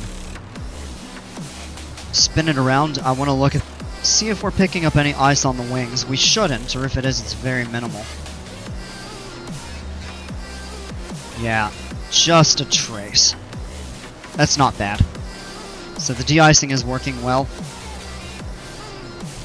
Reset that view, we'll go back into the cockpit. And we're already at 12,000 feet.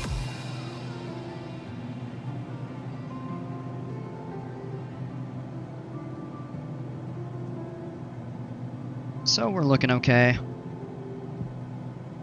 Hopefully it's not cloudy up at 21,000. We'll probably break out pretty soon. So we should be looking a bit better.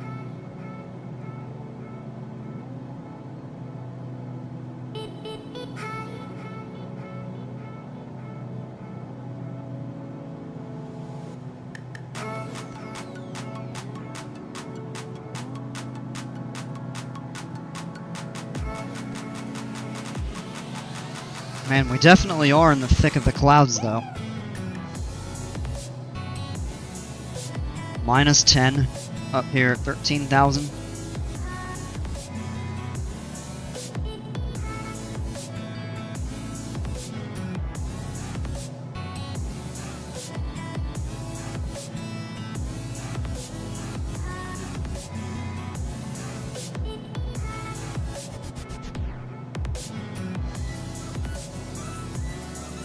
Let's hit that windshield de-ice button again, because we're picking up some more of it.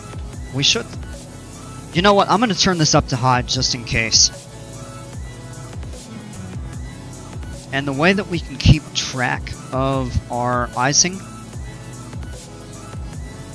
is in here. This will tell you at high we have enough for an hour. And you generally don't want to fly through icing at any more than like 5 minutes at a time or so. In this plane, an indicator will come on and tell you exit icing conditions. Like right there. But that triggers when it's on for 5 minutes.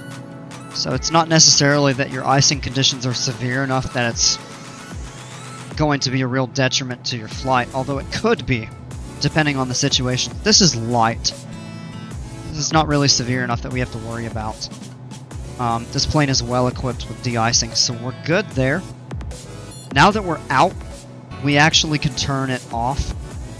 I'm going to turn it down to normal first, just to let any residual ice melt off. We'll hit the windshield button again. We'll go back into that there. We can zoom out a little bit more on the range map.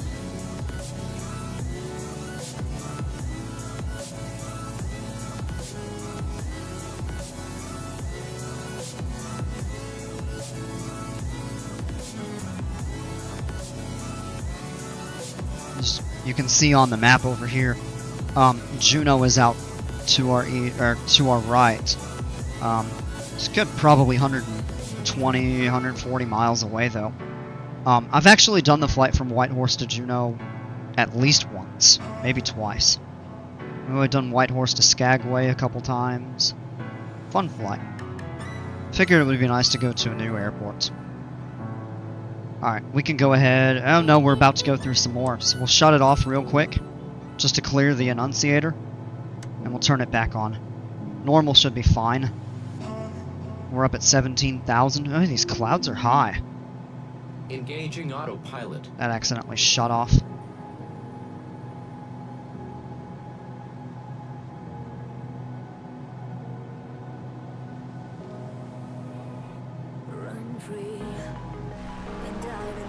How much can we see?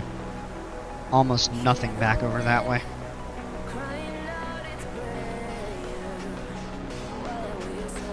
Yeah, there's a fair bit. Oh, that's a thinner cloud because we can see through it.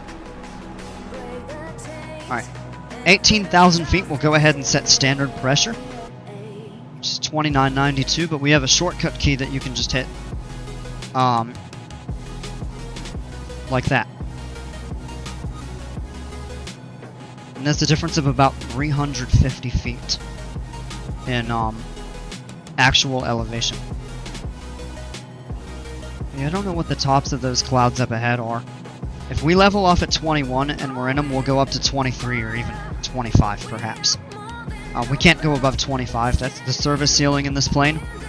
So if you try to go above that, you're going to get bad performance, you're going to get terrible fuel efficiency, and eventually you'll reach what is called the absolute ceiling, which is the point that your plane cannot physically climb any higher.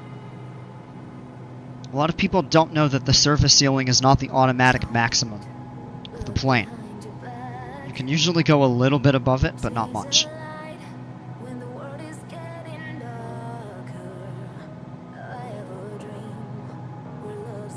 Yeah, those are a little taller. We're going to set this up to 23.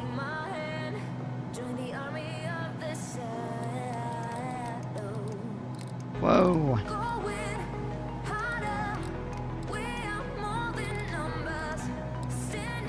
This thing's a little finicky.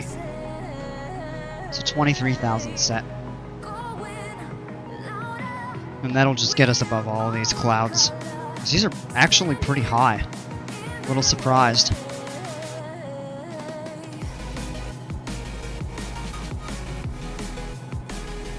turn the icing off for right now. Turn it back on if we end up having to go through some more of this. Minus 25 up here. So you can get icing all the way down to about minus 40.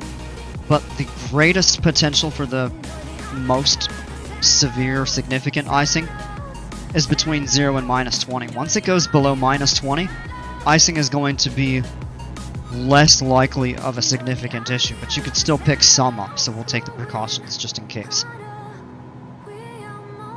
So let's go ahead and turn it back on since we're about to fly through a little bit more, and we still have some ice on the side windows. Not really much on the cockpit glass, or the windshield glass.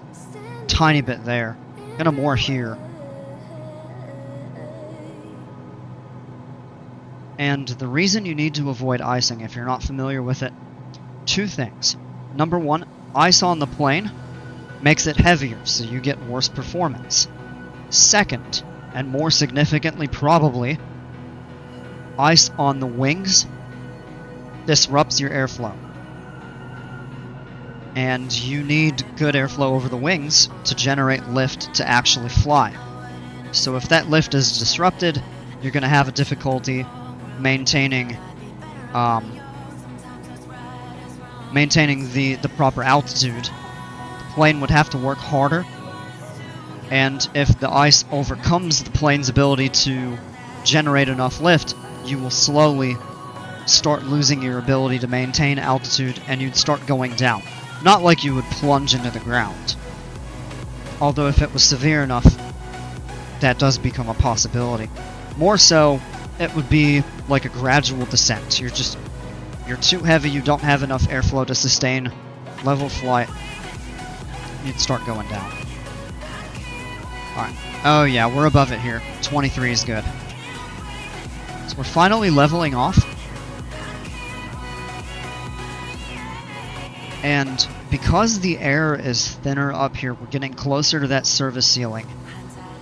We can't generate the power to maintain generally the 85% to 90% that we go for. Now what we could do at the risk of burning more fuel is increase the throttle, and it's going to max out at 88. And our fuel burn is still not bad. So with full throttle, we'll adjust the mixture for peak performance. So 30.5 will start by enriching it. And there's the drop, so we're going to start leaning it a little bit.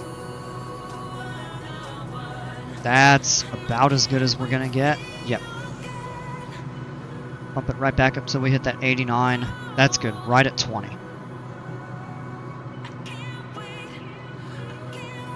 And we're actually doing really well with our speed. So we're in the yellow up here because of our altitude. So we do have to be careful. We don't want to hit any turbulence because we're in this yellow. If you're in the yellow, you need to have smooth air. Any side of turbulence could cause potential structural damage to the airframe, which could be bending components, break something small off. So tell you what, we're actually going to back the power down until we are right about at the top of the green. So we're going to pull back to about 70. We'll do that till we slow down, and we'll bump it forward just to maintain right about this. It's like 156 is going to be the sweet spot. And we're actually going faster, even though this indicated number is lower. We're actually going faster because our true airspeed is higher. And our ground speed is really good. We're doing 240 over the ground. They're saying we have 36 minutes to go.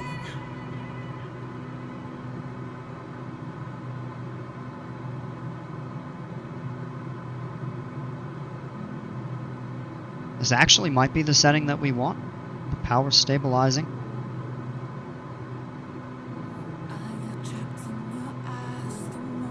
I think we're going to leave it right there.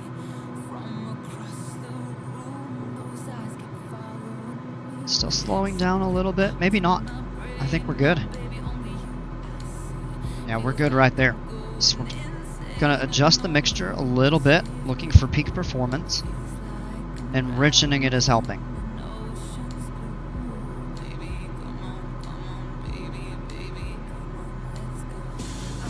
Now we're too rich. So we're gonna back off. And that's right about the sweet spot. It seems like when you're cruising, your best power, set that fuel flow right to about 20, so we're good right there.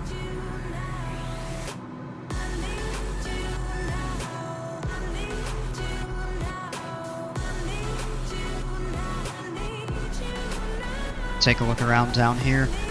Oh, look, there's snow. Oh, well, it's on the mountains. Okay. Yeah, down here in the lower altitudes and the valleys and stuff like that, it's green. But there's some snow on the mountaintops and stuff like that. It is getting to be pretty much the end of summer. So we can expect that the weather's gonna... And we still got some thin, wispy clouds reaching up here. That should be okay. Minus 31. I think we're good to go ahead and turn off the icing. All of that is set. We can actually turn the boost pump off. And let's, yeah, we can go ahead and switch the fuel tank to the right.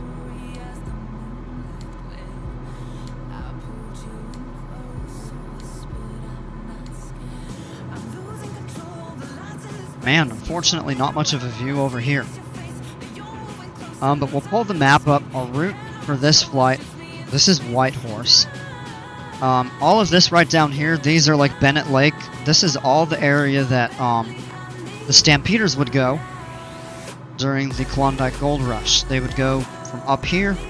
This is Skagway, Alaska. Then you cross the border right about over here, up to Bennett Lake, and then you sail over.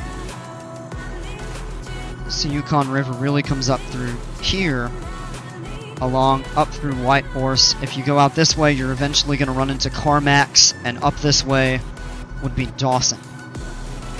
You go the opposite direction, you have Mayo or Mayo, I'm not sure, and then there's the Faro Airport somewhere over here. Further down this way, where our route is taking us, Watson Lake is all the way over at the eastern end of the Yukon Territory, right before you get into the Northwest Territory, which would be where you'd find places like Yellowknife. Over here should be...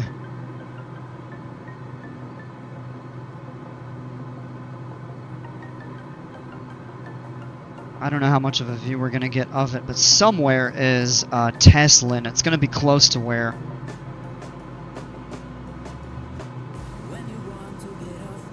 this area. Let me pull it up on Sky Vector. It'll reflect a little better. Oh, it's further south. Okay. So it's not up here on the river, it's down by here. Teslin is a pretty area. It's a very small town. Maybe 150 or 200 people. And then Watson Lake over here. A little flatter, but you do still have some mountains. You have the lake, of course, and the rivers. Should be pretty. Hopefully the weather's decent there. And it looks like the halfway point is going to be roughly about where this lake right here is. So we've got a little ways to go. Whoops. And again, I forgot to turn Sky Vector off. I could turn it back on and point on the screen what I was showing on the flight sim. So our halfway point, kind of right about this lake, give or take. Probably a tiny bit past half. Going over right there. Back into the game, pull the map up. And right about there. So you would go down, and the Teslin Airport should be somewhere over here, if I remember right.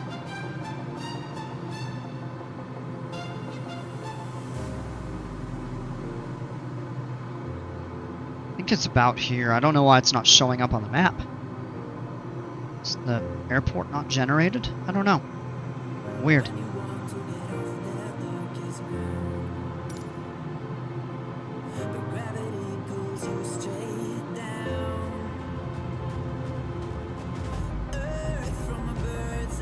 Look at this, it's deceptive. We're actually in the clouds. Kind of some thin, wispy clouds. We could duck below them, but there's no telling how much lower they go. Or we can just fly. We're okay up here. It's actually, we're not picking up any ice, so we should be fine.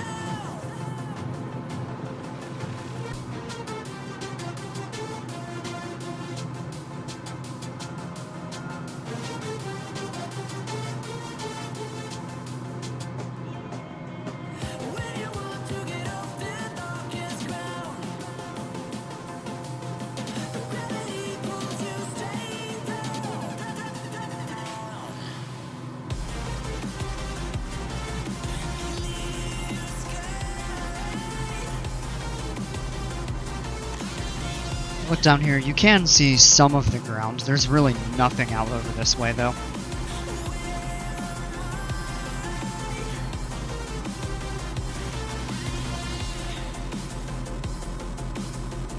Clouds are thicker over on that side. Huh. Interesting.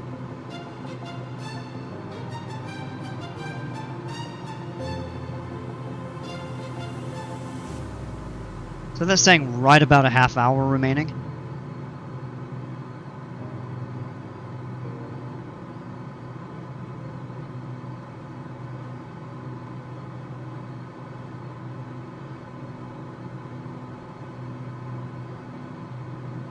Really not a whole lot to do.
Tell you what, we may actually...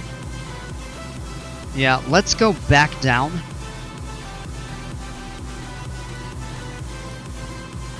Let's go down to 19,000. I think that'll keep us clear of some of those clouds.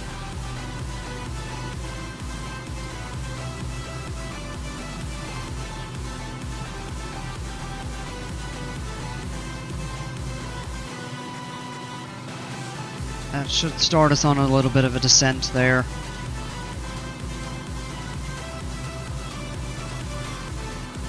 Now FLC won't do it, so we'll turn the vertical speed on. And we'll just set that down to 500 a minute. A slow descent. We'll pull back on the power a little bit, so we don't gain too much speed.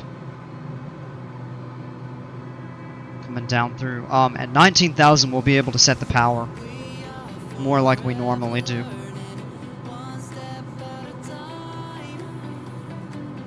Try to get below some of this. You can see the ground a little better.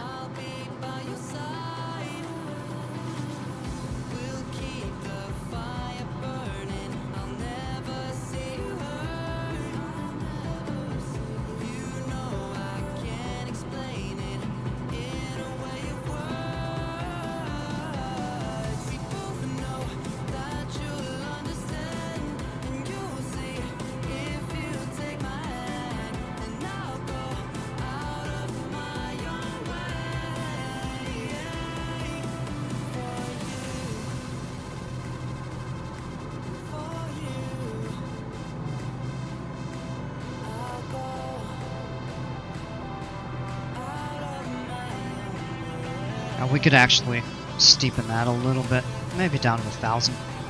That will require us to pull back on the power a little bit more. And let's see if we can get below some of this haze slash like thin clouds.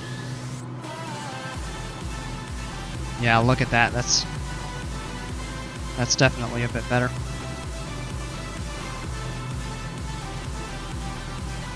I mean, we could even level off at 21 over here. Yeah, we're starting to pick up a little bit of ice again.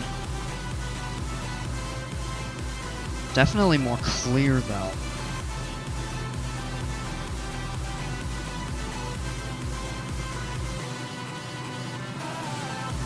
I think we'll continue down to 19.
Yeah, that should be good.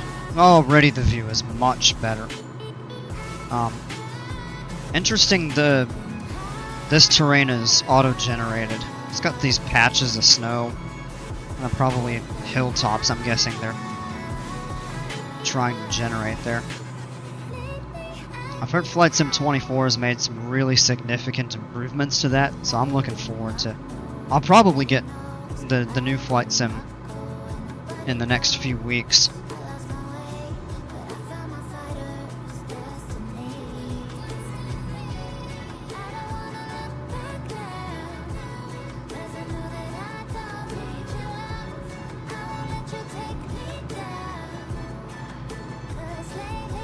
Definitely much better views.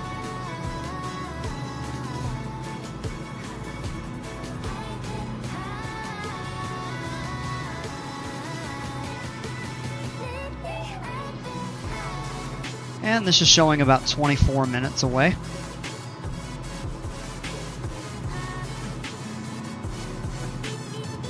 I think right there is that lake. That's a reference of about our halfway point.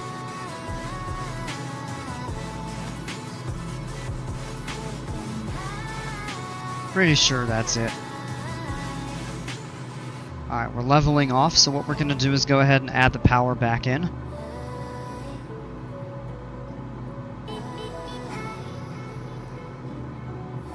For that 30.5 manifolds, that's a little too much. Come on.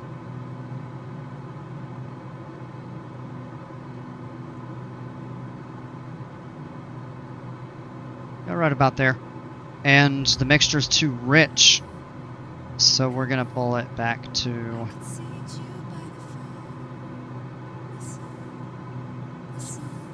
right about there.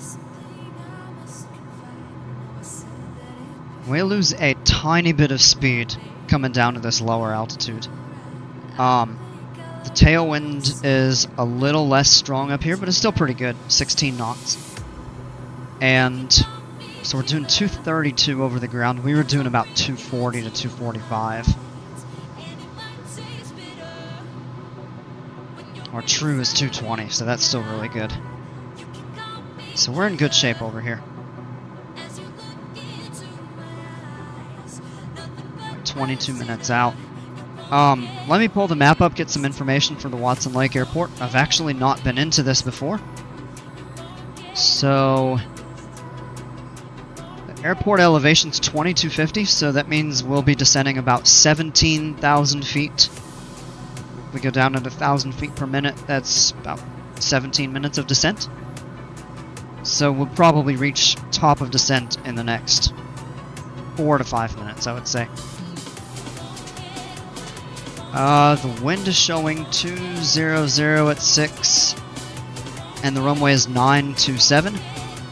So that means it's going to be pretty much a direct crosswind coming in. 18 Celsius, it's about 65 Fahrenheit, that's pretty good. 3024 on the altimeter. A few clouds at 5,500 feet, broken at 10,000 and overcast to 23. So yeah, that was right up in that kind of high level thin clouds that we were in initially. Goes all the way out to Watson Lake and probably past it.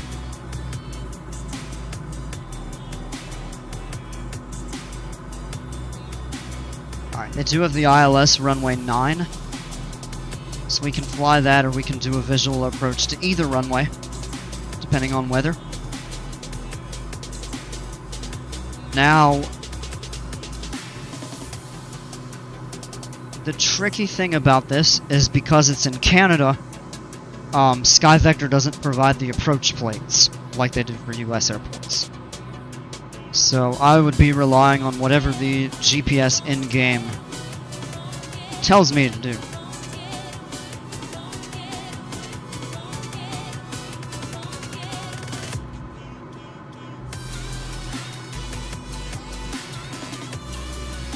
So let's actually go in and set that up. So we'll go...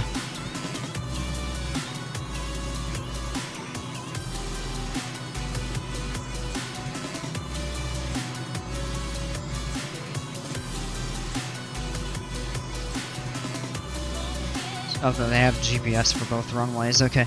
It's relatively flat around this river and coming into the lake, so we won't really have to worry about terrain too much. That's a good thing. Set up for the ILS. So we have YQH, that would be a course turn, or we could go to that there.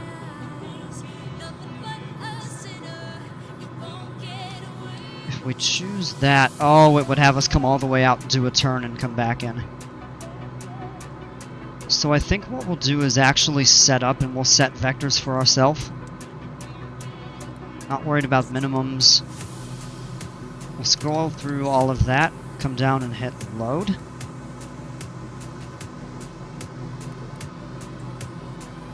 And it kind of shows us going out toward this point here.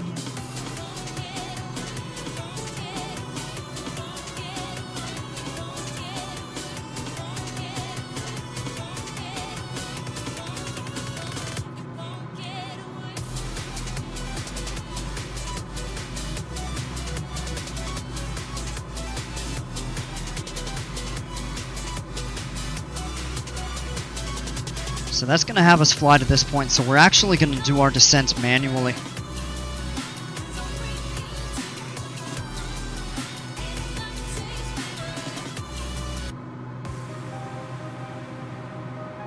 So what we'll do here is zoom in on the map a little bit, and we'll just kind of plan our course as needed. So we'll continue on this track. We're good. Let's go ahead and start a 1,000, maybe 1,200 foot per minute descent. So we're going to go all the way down. We'll go to 4,000, and we'll just continue descending as we need to. So we're kind of doing our own navigation for this.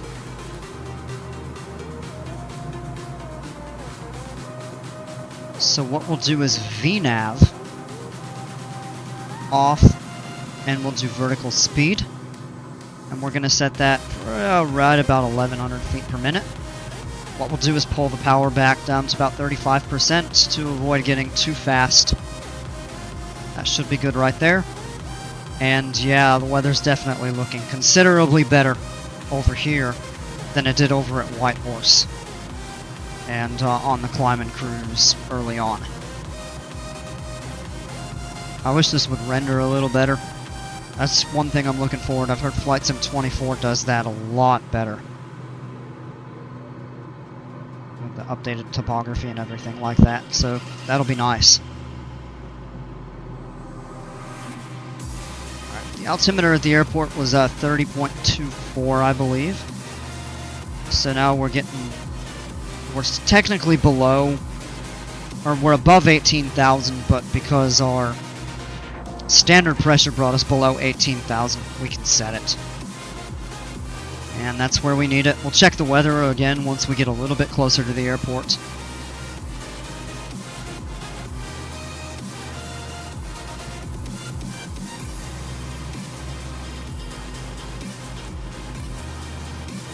We'll turn that back on.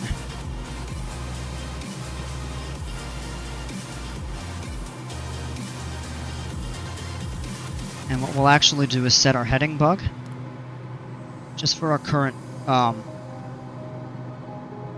track, and then we want to get set out on a little further final. Little bit of turbulence right there. So we're actually going to turn it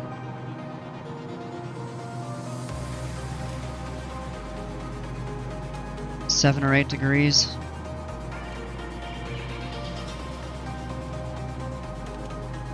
We can actually set it to that fix, so that's really a difference of about 5 degrees. So what we'll do here is turn nav mode off and heading select on. So that'll give us a very gentle turn to kind of line up that direction there. And we'll have to just adjust based on the wind, because that's not going to compensate for that. Since we're not on a course, we're set to a heading. So if the wind pushes us off course, we'll have to turn it further to the right to correct.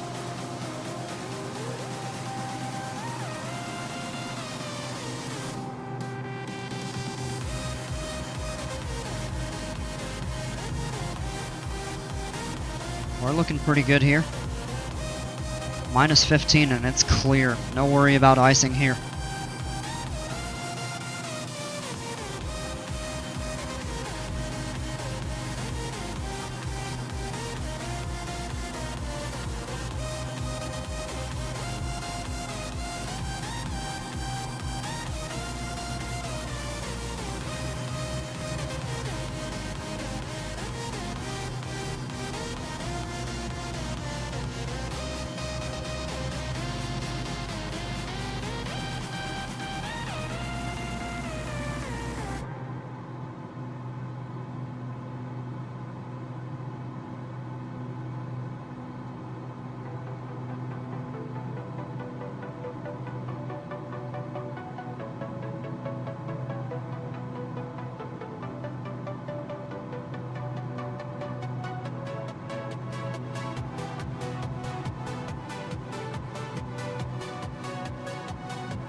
Still about 55 miles from the airport, or 53, it says.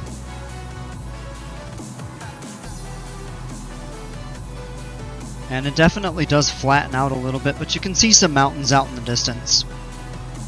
When we pull the map back up.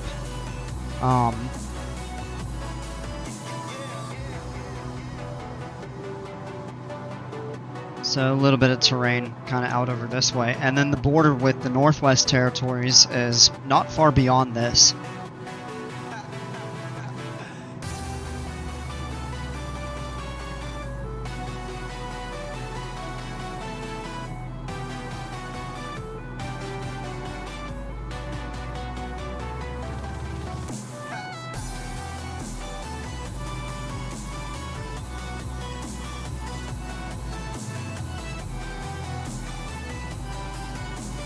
Out over maybe about here, and then it actually kind of runs up this way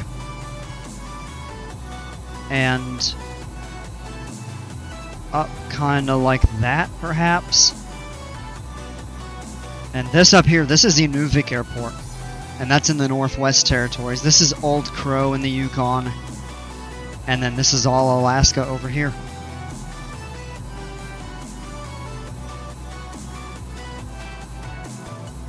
I'll give a rough idea of where we're at. The GPS track changed since we set it up differently, but this is Whitehorse where we took off, so we're 2/3 to 3/4 of the way there. And just take a look around. Oh, that's pretty.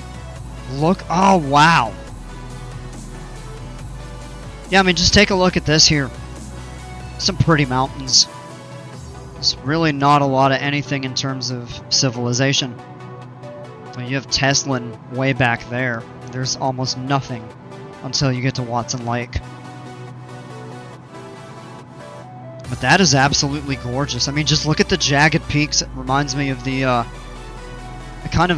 Brooks Range up in northern Alaska. I know the mountains aren't real tall, but they're very jagged like that. That is really pretty.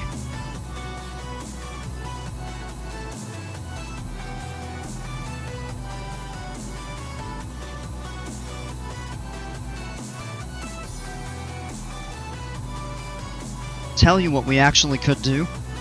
Take a little bit of a shortcut and turn the nav on. And what we'll do is come back into flight plan and actually just set a waypoint direct. And that tells us top of descent. We actually could level off. So what we can do here is actually, instead of vertical speed, we can turn it back to VNAV and turn the FLC on. And that'll level us off a little bit. We may need to put a little power in. Maybe back up to about 50 to 60%.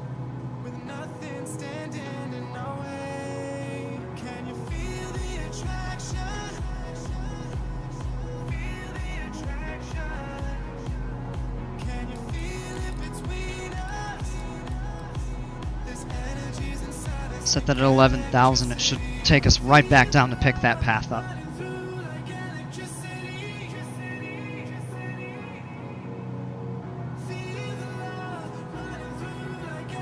Oh, just a tad bit lower here. This is actually stepped down to 10,000.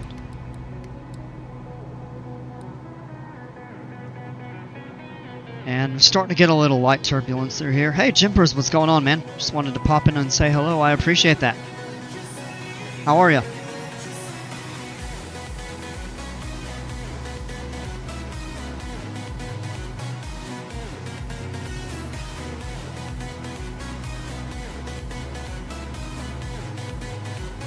Now, I'm not sure why it's telling us to level off at 11,000 feet like that there, though.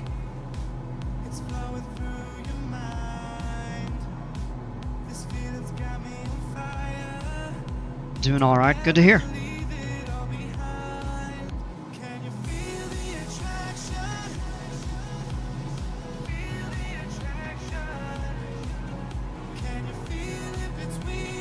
What plane? This is the Cirrus SR-22 turbo. So, little four-seater.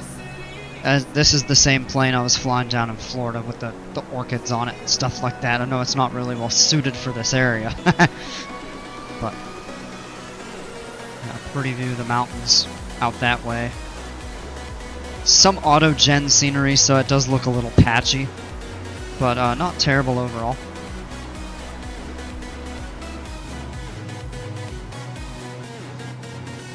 Yeah, that VNAV should be taking us lower. We're gonna go back to vertical speed. Descend. We'll pull the power back down to about 35%.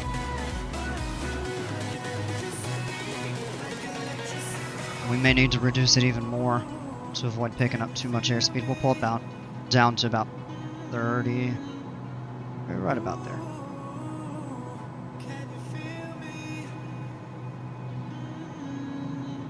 VNAV is on, so when it intercepts, we should be all set. Not sure if it's been covered, but we'll be doing a Planet Coaster stream later. I did mention before I was kind of up in the air about it, but I don't think so, because I'm going to jump off and do a few different things. I'll try to get a little more rest tonight. I will definitely be doing it tomorrow before I go out of town. So I'll probably do one flight early, and then we'll do a pretty lengthy Planet Coaster stream for the evening.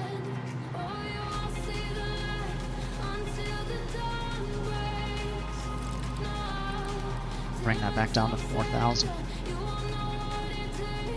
Now, it's interesting because I adjusted that and it's setting that profile. So we're going to keep the vertical speed on. If about like that. We're about, saying 10 minutes away. So we actually could descend a little slower. Maybe about like that. And we'll bump that power. About 35, 36.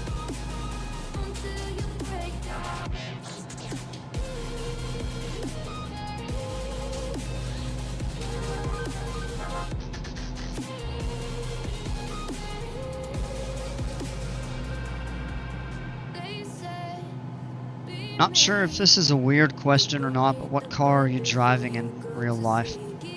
Just big into cars and curious. I have a Hyundai Elantra. I actually had I had a wreck last year with a deer, and ended up having to get a new car, so I got a really good deal on an Elantra. 03 Elantra was my first car way back, close to 20 years ago, and I wasn't real big on the Elantras in like the 2010s and stuff like that, but the newer ones are pretty nice. I think I would have liked to go with a Sonata, but the deal on the Elantra that I got was just way too good to pass up. And 0% interest is the best too, so.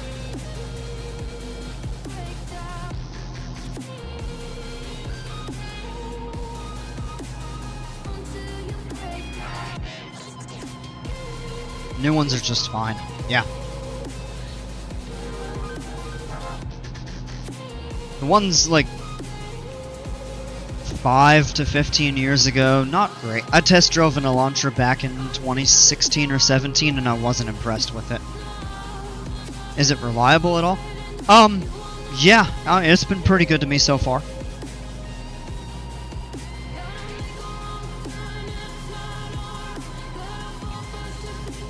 It handles nice. I got the limited edition, so it's loaded with features. Excuse me. So it does everything I need, plus a little bit. And the best part about it is it gets really good fuel mileage. I regularly get about 40 to the gallon.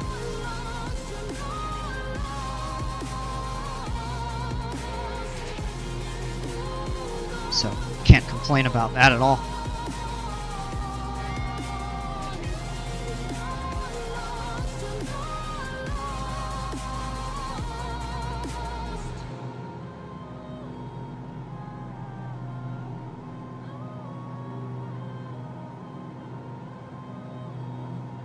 Nice views coming in here. It's hilly. It actually isn't really flat. So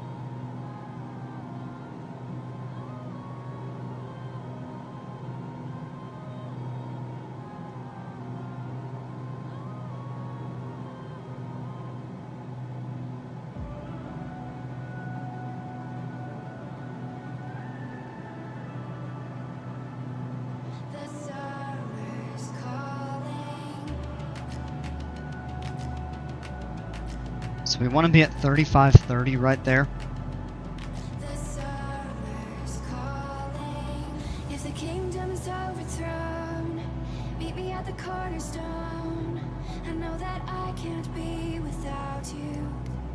Set that at 35. Bit off topic, but what is your favorite coaster manufacturer? Just asking, mine is Aero. This'll probably sound a little bit too basic or generic, but I gotta go with B&M. Just so many of my favorite coasters have been B&Ms, the ones that I've enjoyed the most. Fury, Kumba, Montu, I love the B&M inverts. The Hypers are good, mostly. I do like Floorless, and the old school B&Ms I actually enjoy more than some of the newer ones. It is a good pick. It's a little bit kind of basic, just because they have so much, and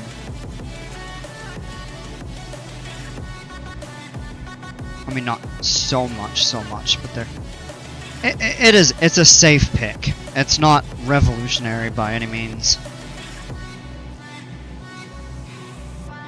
Back 20, 25 years ago, it probably would have been, but not now.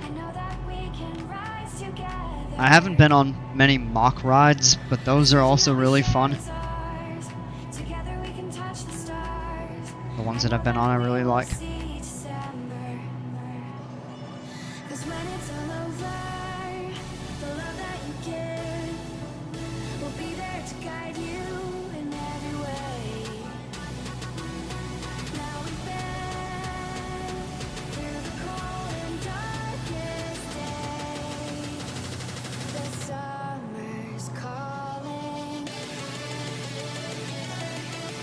little bumpy coming down here. Not,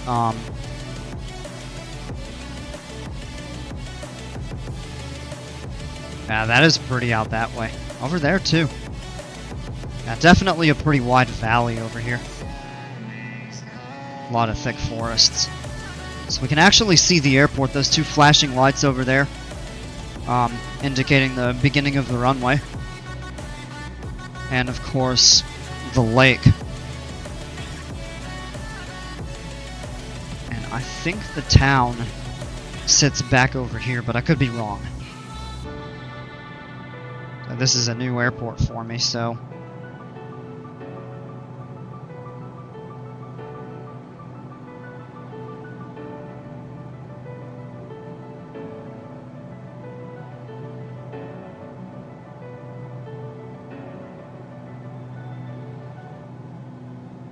yeah, we're getting set up pretty nicely over here.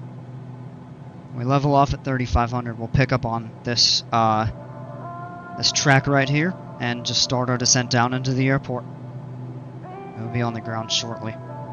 Definitely a small airport. It's a really not a big town. It's about the size of Dawson, tiny bit smaller. 1,500 people maybe.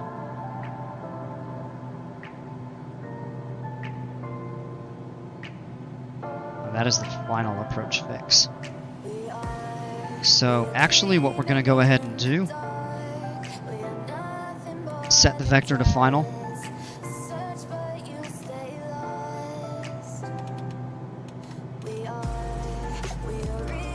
Set the heading to intercept.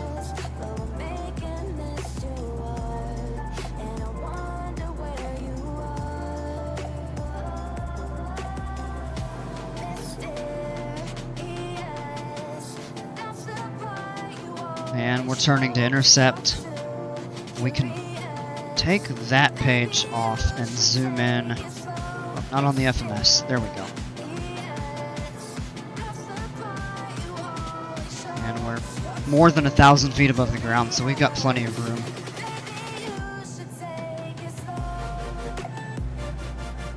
Once this glide slope comes up, we'll turn the altitude selector down and turn approach mode on the autopilot.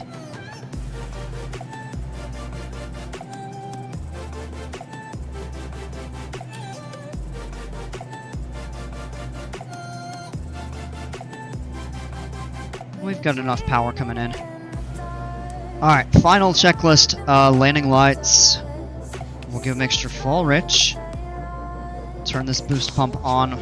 We'll go ahead and switch the fuel tank back to the left.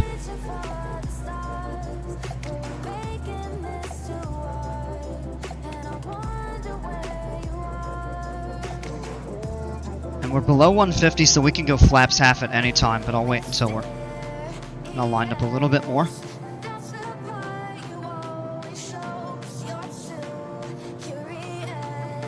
Just kind of fly level here for a little bit. It should start coming up any moment now. This kind of, it'll be like a little green diamond that starts coming down. Yep, there it goes.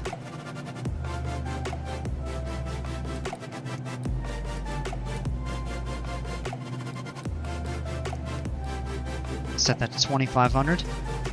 And approach mode on.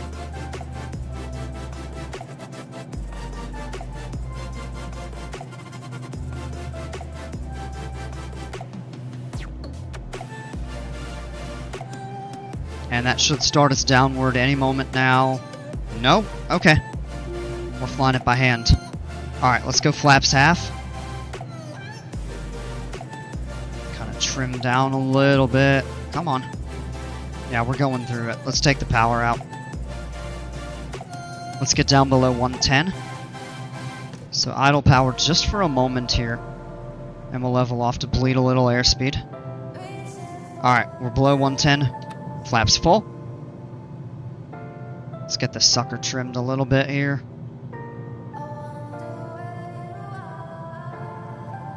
Power's idle. We don't want... So this here, the CHT, we don't want that to go below 240 for an extended time.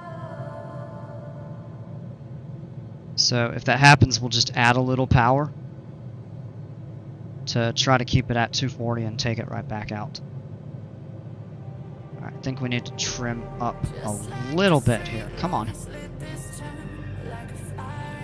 500. We're on course.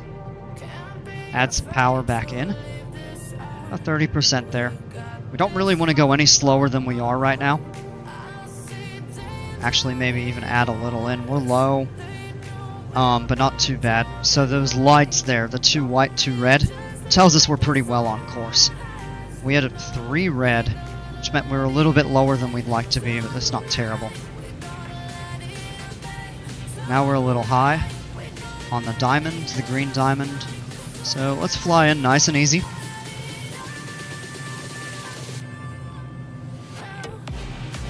A little bit of a crosswind, not as much as we had going into Tampa earlier. Nice and easy. Oh, that is a pretty view, though. Take some of that power out.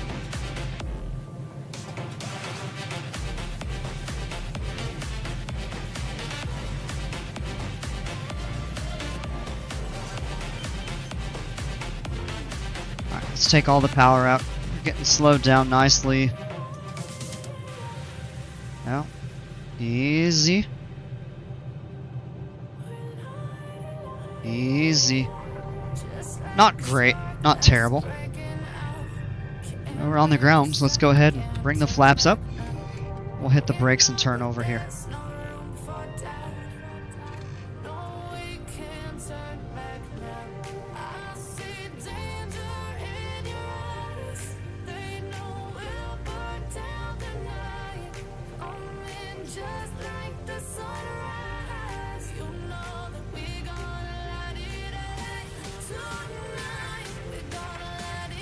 Very good. Clear of the runway. So we'll go ahead and taxi in.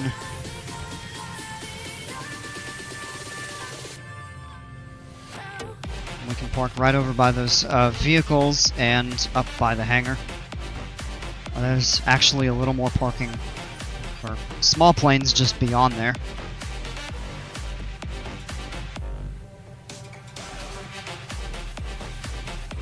It is pretty though with the hills and everything.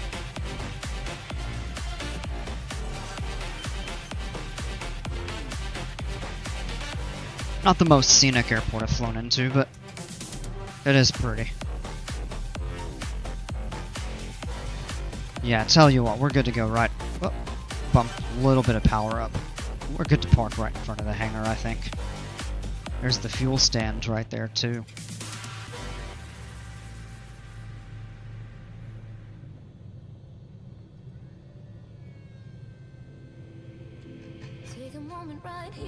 Alright.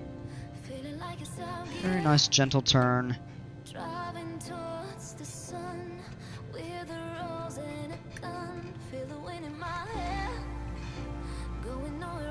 And that's good right there. Alright, brakes are set. So we'll go ahead and set the parking brake. There we go. And let's get ready to shut down. Boost pump off. Flaps are up. Landing light can come off. Strobe lights, we'll keep those on until we shut the engine off. All of these are off. Pitot heat can come off. Go ahead and turn the avionics off.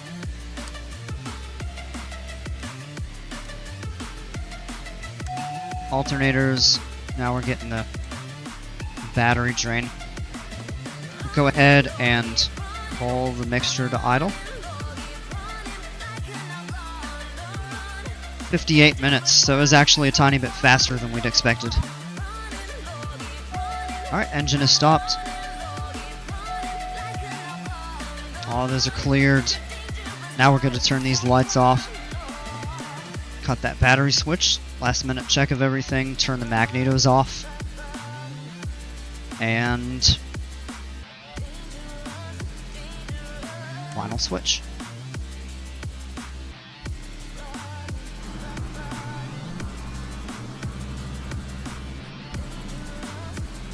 And we have the view blocked a little bit by the hangar, but oh, there's the lake.